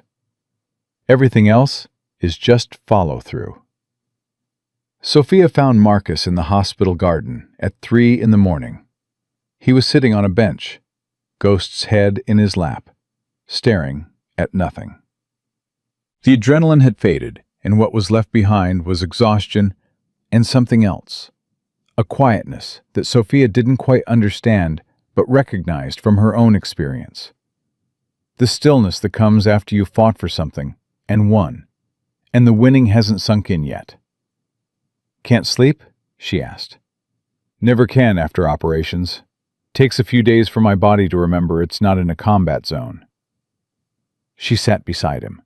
The night was cool. Somewhere far away, a car alarm wailed and fell silent. Thank you, she said. For what? For being there. For standing up when you had no reason to. For believing me when I barely believed myself. Marcus was quiet for a moment. Then he said something she didn't expect. You know why I became a SEAL? Why? Because I wanted to be the kind of person who ran toward the thing everyone else was running from. I wanted to be the person other people could count on when everything fell apart. He scratched behind Ghost's ears. I've spent 12 years doing that in war zones. Countries most people can't find on a map. Situations that seemed impossible until they weren't. And now? Now I'm learning that the same evil I fought overseas exists in every institution human beings build. Hospitals, corporations, governments. The uniform doesn't matter. The location doesn't matter. What matters is the choice. The one you make when it would be so much easier to look away. I was terrified, Sophia admitted. Every second. From the moment Derek grabbed my wrist to the moment the FBI walked through that door. I have never been more afraid of anything in my life. I know. And I'm still afraid. I'm afraid of what comes next. The trial, the testimony, the Hammond's lawyers, everything. I know that too. Does it ever stop? The fear? Marcus looked at her. In the thin light, his eyes held something that went deeper than combat training and military discipline. Something earned, not given. No, it doesn't stop. But you get better at moving through it. You learn that courage isn't the absence of fear. It's the decision that something else matters more. He paused. You made that decision, Sophia. Last night in the ER, when you pulled your wrist free. This morning, when you told Hammond no. Tonight, when you walked into that building, knowing what could happen. Every time, you were terrified. And every time, you chose to stand anyway. I don't feel brave. Brave people never do. That's how you know it's real. Ghost lifted his head and looked at Sophia. His tail wagged once, twice. Then he settled back into Marcus's lap with a sigh that sounded almost human. What happens now? She asked. Trials, testimony, legal battles that could take years. The Hammonds have resources. They'll fight every inch. Years? Justice is slow, but once it starts moving, it's hard to stop. And in the meantime? In the meantime, you go back to saving lives. That's what you do. That's what the world needs. He paused. And I'll be around, watching, making sure nobody takes revenge for what happened tonight. You'd do that? Stay? I've spent 12 years protecting strangers in countries I didn't choose. The corner of his mouth lifted. Protecting someone I actually respect seems like a nice change of pace. Sophia felt something warm spread through her chest. Not romance. Not yet. Maybe not ever. Or maybe someday. Something deeper than that. Something that felt like partnership. Like trust. Like the discovery that somewhere in the world there was a person who shared your values and would stand next to you when the cost of those values came due. I think I'm going to need a lot of coffee to survive the next few months, she said. I know a place. Best in Seattle. Open 24 hours. Right now? Why not? Neither of us is sleeping. She looked at Ghost. The dog lifted his head. His tail wagged. Does he like coffee shops? He tolerates them, as long as bacon is involved. I always have bacon. Then you've got a friend for life. Sophia laughed. It was the first real laugh she'd managed since a man in a leather jacket had walked into her emergency room and tried to break her. It hurt her split lip. She didn't care. They stood. Ghost stretched, a full-body stretch that started at his nose and ended at the tip of his tail, and fell into step between them. Behind them, Mercy General rose against the dark sky. The same building where Eleanor Vance had bled to death while her blood sat in a refrigerator across town. The same building where Maria Santos had been silenced for asking questions. The same building where a 25-year-old doctor had been slapped to the floor for refusing to let a teenager die. The same building where a Navy SEAL and a German Shepherd had walked in at exactly the right moment and changed everything. Tomorrow would bring new battles, lawyers and depositions and reporters, and the slow, grinding machinery of a justice system that moved at its own pace regardless of who was waiting. But tonight, for the first time and longer than she could remember, Sophia Chen felt something she had almost forgotten existed. Hope. Not the cheap kind. Not the kind that comes from wishful thinking or naive optimism or pretending the world is better than it is. The real kind. The kind that grows in the space between fear and action. The kind that takes root when ordinary people decide that some things are worth fighting for, even when the fighting hurts. Even when the outcome is uncertain. Even when the enemy has more money and more power and more lawyers than you could count in a lifetime. That kind of hope. And it was enough. 6 months changed everything. The trial of Robert and Derek Hammond became the most watched courtroom drama in Seattle's history. Every network carried it. Every newspaper ran front-page headlines. Social media exploded with opinions and theories and demands for justice that grew louder with every day of testimony. Sophia testified on the 14th day. She wore a simple navy dress, her long, light brown hair pulled back neatly. The bruise on her face had healed months ago, the skin smooth again, no visible trace of the night that had started all of this. But the memory lived underneath, permanent as bone. The prosecutor approached her gently. "Dr. Chen, can you describe the events of January 17th? "I was treating a critical patient, a 16-year-old girl who'd been in a multi-vehicle accident on I-5. Her parents were both in surgery upstairs. She was dying." Sophia's voice was steady. She'd practiced this, not the words, the steadiness. Derek Hammond entered the emergency room and demanded that I abandon my patient to treat his girlfriend's superficial cut. When I refused, he assaulted me. "Can you describe the assault?" "He grabbed my wrist first. When I pulled free and called for security, he shoved me into a crash cart. When I tried to return to my dying patient, he grabbed my coat, spun me around, and slapped me across the face." Sophia paused. Let the silence carry the weight. "Hard enough to split my lip. Hard enough that I tasted blood." "And what happened next?" Commander Marcus Stone intervened. He stopped Derek from hitting me again. "What was your condition at that point?" "I was bleeding, disoriented, frightened." Sophia looked directly at the jury. 12 faces, 12 strangers, 12 people who held the next chapter of her life in their hands. "But I went back to my patient. I found the internal bleed. I repaired it. I saved her life." "The teenage girl, Emma Martinez, what happened to her?" For the first time during her testimony, Sophia smiled. "She survived. She's in college now. Pre-med." The smile deepened. "She wants to become an emergency room doctor." A murmur rippled through the courtroom. The prosecutor let it settle before continuing. "Dr. Chen, following the assault, were you offered an incentive to remain silent?" "Yes.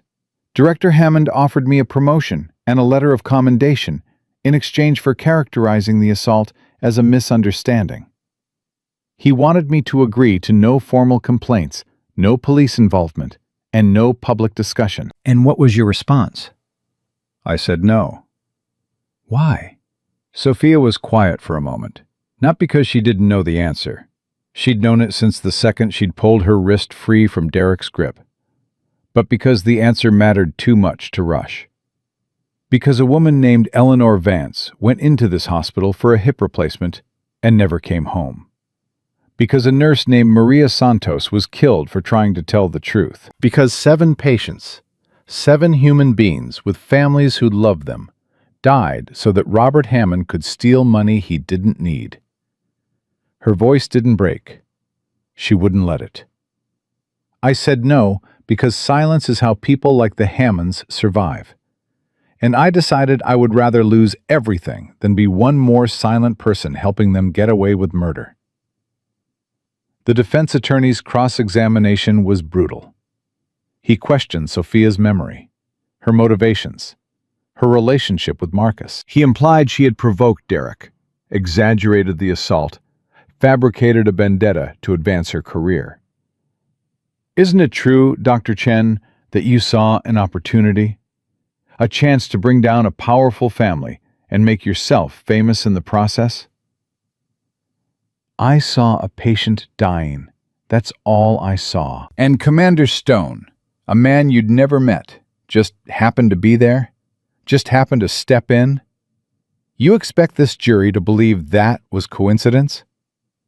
I expect this jury to believe what the evidence shows. Marcus Stone was visiting a wounded teammate in the ICU. He heard a man assaulting a woman in the emergency room, and he intervened. That's not a conspiracy. That's a soldier doing what soldiers do. But you've become quite close to Commander Stone since that night, haven't you? He protected me when no one else would. When security guards hid because they were afraid of the Hammond name. When nurses looked away because they'd seen what happened to people who didn't. Sophia held the attorney's gaze without flinching. Yes, we've become close. Because that's what happens when someone saves your life and then helps you save 7 others. The attorney had no follow-up. He sat down. When Sophia stepped off the witness stand, Marcus was waiting in the gallery. Ghost sat beside him, tail moving slightly, the restrained wag of a dog who'd been trained to behave in formal settings but couldn't entirely suppress his feelings about the person walking toward him. You did good, Marcus said quietly. I told the truth. That's all any of us can do. Patricia testified next. 30 years of silence poured out of her like water from a broken dam. The financial discrepancies, the missing supplies, the patients charged for procedures that never happened, the slow, grinding realization that the hospital she devoted her life to was being run by a criminal who used her oath against her. I was afraid, Patricia told the jury, her rosary beads clutched so tightly her knuckles were white. Every single day for 15 years, I was afraid. Afraid of losing my job. Afraid of what happened to Maria Santos happening to me. Afraid that if I spoke up, nobody would believe a 60-year-old nurse over a man with Robert Hammond's money and reputation. She wiped her eyes. I was wrong to be silent for so long. I know that. I'll carry that for the rest of my life. But I'm not silent anymore. Javier testified from a wheelchair, still recovering, still bearing the scars from a helicopter crash that had put him in the coma where he'd first heard the whispers of Hammond's crimes. He spoke with the calm precision of a man trained in military intelligence. Dates, figures, patterns, connections. Every sentence was a nail in the Hammond's coffin. The fraud was systematic, Javier told the court. Not opportunistic, systematic. Designed to be invisible at the individual transaction level, but massive in aggregate. $47 million over 3 decades, routed through 17 shell companies, 4 fake vendors, and a private clinic that existed primarily as a laundering mechanism. How can you be certain of those figures? Because I spent 11 days in that hospital, 3 conscious, 8 in a coma. And in the 3 days I was conscious, I heard enough conversations between staff members to construct a preliminary framework. He paused. Military intelligence taught me to build pictures from fragments. The fragments I heard painted a very clear picture.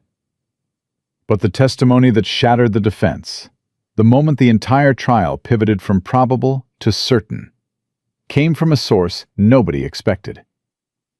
Margaret Hammond took the stand on day 23. She walked into the courtroom with the posture of a woman who had made peace with what she was about to do, and was no longer interested in anyone's opinion about it. Her silver hair was perfect. Her clothes were simple. She looked at her husband once, one long, sad, final look, and then turned to face the prosecutor. Mrs. Hammond, why are you testifying against your own family? Because my family committed crimes, terrible crimes, and I helped them by staying silent. Can you elaborate on what you mean by silent? I knew. Margaret's voice cracked on the word, and the crack traveled through the courtroom like a fracture through glass. I knew about the fraud. I knew about the cover-ups. I knew about patients who died because my husband decided their lives were worth less than his profit margin. She closed her eyes. I told myself I was powerless, that there was nothing a wife could do. But that was a lie I told myself, because the truth was uglier. The truth was that I was comfortable. I was afraid. I was selfish. What changed? Dr. Chen. Margaret opened her eyes and found Sophia in the gallery. I watched my son, assault a young woman whose only crime was refusing to let a child die. I watched him hit her. I watched her bleed.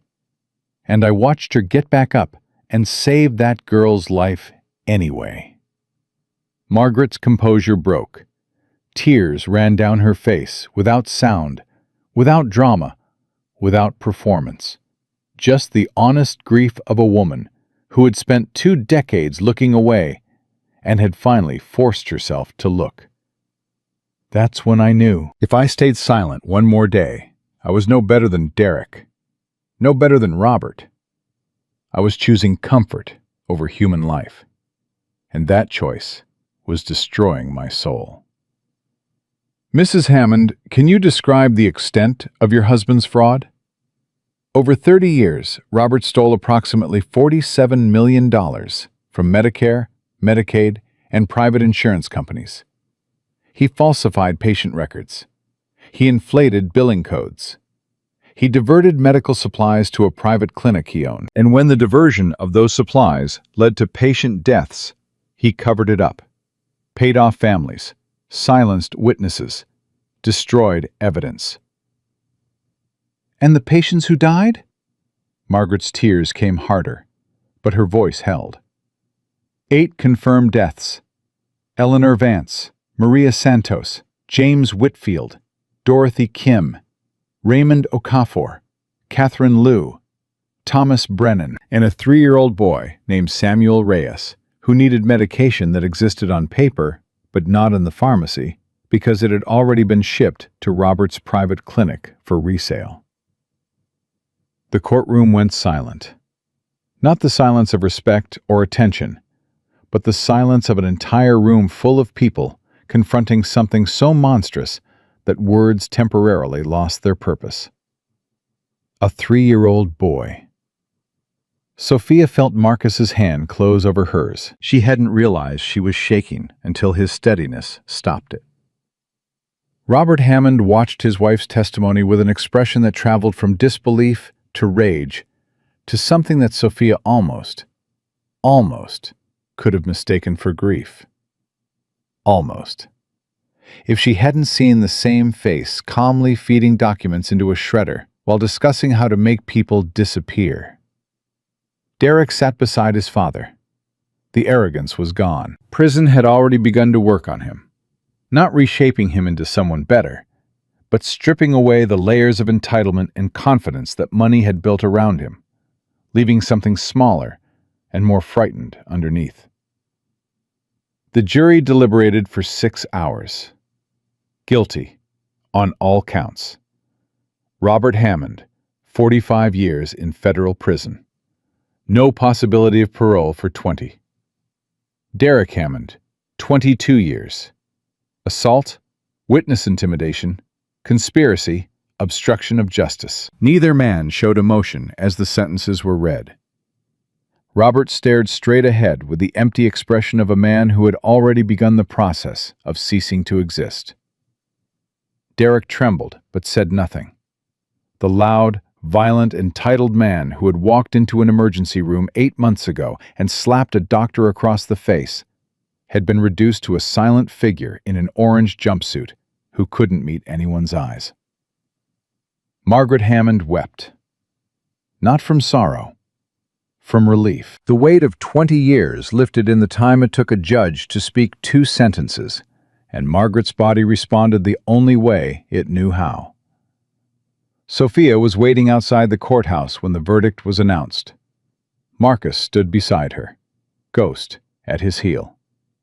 Patricia clutched her rosary and whispered prayers of gratitude. Javier sat in his wheelchair, finally free of the hospital that had almost been his grave. "It's over," Patricia whispered. "After all these years." My God, it's finally over. No, Marcus said quietly. It's not over. It's just starting. Patricia looked at him. "What do you mean?" The Hammond case opened doors that were sealed shut for decades. The FBI is investigating 12 other hospitals with similar patterns. They found fraud at 7 of them so far. Similar structures, similar cover-ups, similar body counts. 12 others? That they found so far. There will be more. Marcus looked at Sophia. This is what happens when good people stop being silent. It doesn't just fix one problem. It exposes every problem connected to it. Ripples become waves. Waves reshape coastlines. Sophia thought about Emma Martinez, the 16-year-old girl who had almost bled to death on an operating table, while Derek Hammond demanded attention for a scratch. Emma was alive because Sophia had refused to walk away from her. And now, because of that single refusal, an empire of corruption that had killed 8 people and stolen $47 million was rubble. "I never wanted to be a hero," Sophia said. "Heroes never do." Marcus smiled, the same real smile she'd seen for the first time that night in the ER, the one that cracked open the hard lines of his face and showed the human being underneath. That's what makes them heroes. 3 months later, Sophia stood at the podium in Mercy General's newly renovated auditorium. The room was packed. Staff, patients, community leaders, journalists. Everyone who had watched the hospital's darkest chapter unfold was there to witness whatever came next. "When I started working here," Sophia began, "I believed in the mission. I believed healthcare was about saving lives, not maximizing revenue. I believed the people running this institution shared that belief." She paused. "I was wrong." The audience shifted. Robert Hammond built an empire on fraud and silence. He let patients die. He destroyed anyone who questioned him. He created a culture where speaking up meant losing everything: your job, your reputation, your safety. Sophia looked at the faces before her. "But here's what I've learned. Corruption doesn't win because bad people are powerful. It wins because good people are afraid." She thought about Patricia, who had waited 30 years for someone brave enough to carry her evidence forward. About Margaret, who had finally chosen truth over comfort. About Marcus, who had stepped between her and violence without knowing a single thing about her except that she needed help. I'm not asking anyone in this room to be a hero. I'm asking you to be honest, to see what's in front of you, to report what's wrong, to protect the people who come through these doors at the worst moments of their lives, and trust us to put them first. Sophia's eyes found Marcus in the back of the room. Ghost sat beside him, watching with the calm attention of a partner who had never needed words to understand what mattered. Because that's what healthcare is supposed to be. Not a business, not an investment. A promise. A sacred promise that when someone is at their most vulnerable, there will be someone who cares more about their life than any number on any spreadsheet. The applause started with one person, then 10. Then the entire room was on its feet. Sophia didn't feel triumphant. She felt tired, grateful, changed in ways she was still discovering. After the ceremony, Marcus found her sitting on the bench in the hospital garden. The same bench where they'd sat at 3 a.m. after the FBI had taken the Hammonds away. "Nice speech," he said. "I meant every word." "I know. That's why it worked." Ghost trotted over and pressed his head against Sophia's leg. She scratched behind his ears. The soft fur, the warm skin, the steady heartbeat of a creature who had walked through 5 combat zones and still wagged his tail when someone he loved touched him. "They offered me chief of emergency medicine," Sophia said. "Youngest in the hospital's history." "You going to take it?" "I don't know. Part of me thinks I'm not ready. Part of me thinks nobody's ever ready for something like this. You just say yes and figure it out. That's how most important things work. Marcus sat beside her. The missions I was most afraid of turned out to be the ones that mattered most. That sounds like something your chaplain friend would say. Where do you think I learned it? Sophia smiled. Didn't wince this time. The lip had healed completely. The only evidence, a faint scar, she'd decided to keep as a reminder. A reminder that standing up left marks, and marks meant you'd been in the fight instead of watching from the sidelines. I've been offered a position, Marcus said. Healthcare Oversight Task Force, federal level, investigating institutional corruption across the country. The Hammond case opened up a lot of doors, and someone needs to walk through them. You're leaving Seattle? I'm expanding. Seattle stays my home base. Ghost and I need somewhere to come back to. He glanced at her. And someone to come back to. Sophia felt warmth bloom in her chest. Not the sharp heat of adrenaline or the burn of anger, but something slower. Something that had been growing since the night a man in digital camouflage had stepped between her and a fist and said 4 words that changed her life. Put her down. Now. You'd better come back, she said. Ghost owes me a coffee date. Ghost owes you about 40 pounds of bacon at this point. Then he'd better start earning. Ghost's tail wagged, hard. They sat together as the afternoon settled around them. 2 people who had met on the worst night of one of their lives and the most important night of both. A Navy SEAL who had traded combat zones for courtrooms, but hadn't changed the thing that mattered.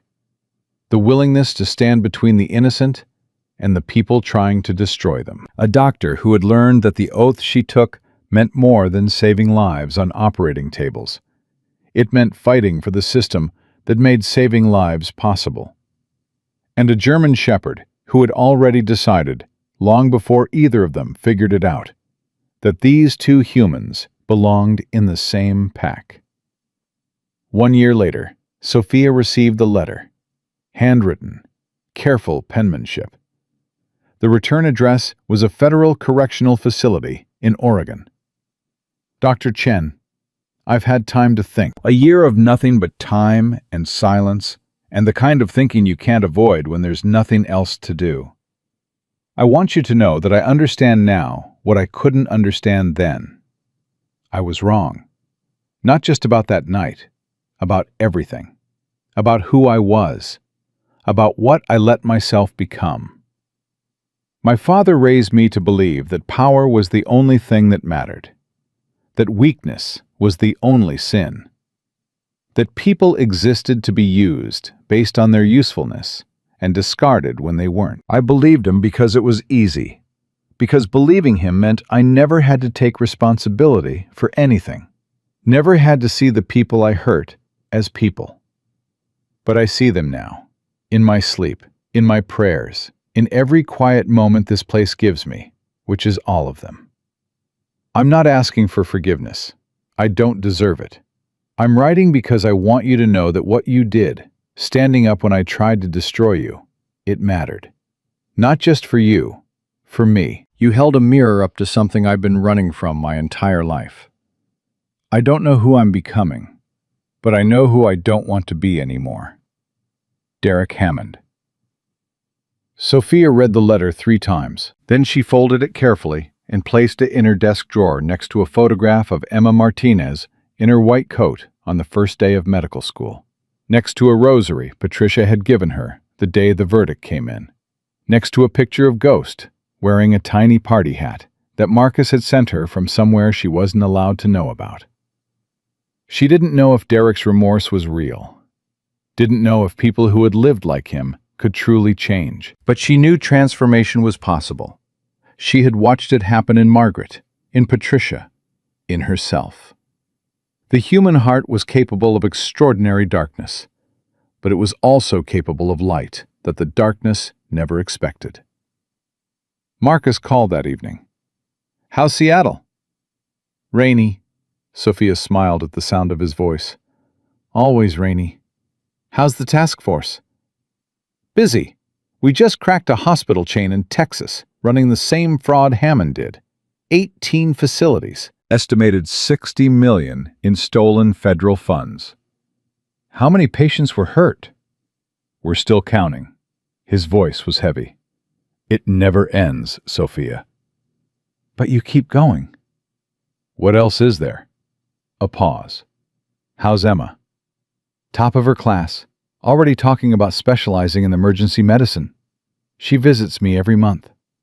Sophia felt her throat tighten with something that wasn't sadness, something closer to awe. She said she wants to be the kind of doctor who puts patients first, no matter what. Because of you. Because of what happened to her. I just kept her alive long enough to make her own choices. That's everything, Sophia. That's literally everything. Ghost barked in the background. Tell Ghost I said hi. He says hi back. And that you owe him bacon. I always owe him bacon. They talked for another hour about cases and colleagues and the small moments that made the hard work worth doing. When they hung up, Sophia felt the warmth that had become a constant presence in her life. Not romance, though that possibility lived in the space between their words, unspoken but understood. Something deeper. Partnership. Trust. The knowledge that somewhere in the world, someone was fighting the same fight for the same reasons and would stand beside her when it mattered. She walked to her window. The city stretched before her. A million lights, a million lives, a million moments happening right now where someone was choosing between courage and comfort, between truth and silence, between the right thing and the easy thing. She thought about that night in the emergency room, the teenage girl crashing on the table, Derek's fist connecting with her face, the floor rushing up, the taste of blood, and then a voice. Calm, cold, absolute. Put her down. Now. She had been so afraid, and she had done the right thing anyway. That was the lesson. That was everything. Fear was not the enemy. Silence was. Power was not the problem. Complicity was. Evil didn't win because bad people were strong. It won because good people convinced themselves they were too weak to fight. But they weren't weak. They were just waiting. Waiting for someone to stand up first. Waiting for permission they never needed. Waiting for a moment they could have created themselves. Sophia Chen had stopped waiting. And because she stopped, because one doctor refused to abandon one patient on one night, others found the courage to stand too. Patricia broke 30 years of silence. Margaret turned against the family she'd protected for 2 decades. Javier spoke from a hospital bed about crimes he'd pieced together from whispered conversations. 12 hospitals across the country were being investigated. Hundreds of patients and their families were finally getting answers to questions they'd carried for years. One choice, one voice, one refusal to kneel. That was how the wave started. And waves, once they start, don't stop until they've reshaped everything they touch. If this story has reached you, wherever you are, whatever you're facing, remember this. You are not powerless. You are not voiceless. You are not too small to matter. Somewhere, right now, someone is watching you. Someone is waiting to see if courage is possible. Someone is gathering strength from your example without you ever knowing it. Be that example. Be the person who stands up when standing up is terrifying. Be the voice that speaks when speaking costs everything. Be the one who refuses to look away when looking away would be so much easier. Because that is how the world changes. Not through perfect people or grand gestures or moments that look heroic from the outside. Through ordinary people, tired, scared, doubting, shaking, who decide that some things matter more than safety, more than comfort, more than the approval of people who chose the easy path and can't understand why you won't. One choice at a time, one voice at a time, one heart at a time. And may God bless you on that journey. May He give you strength when yours runs out. May He place the right people in your path at the right moment. A nurse with a flash drive and 30 years of courage she didn't know she had. A soldier with a dog and a conscience that wouldn't let him walk past someone in trouble. A wife who finally chose truth over a life built on lies.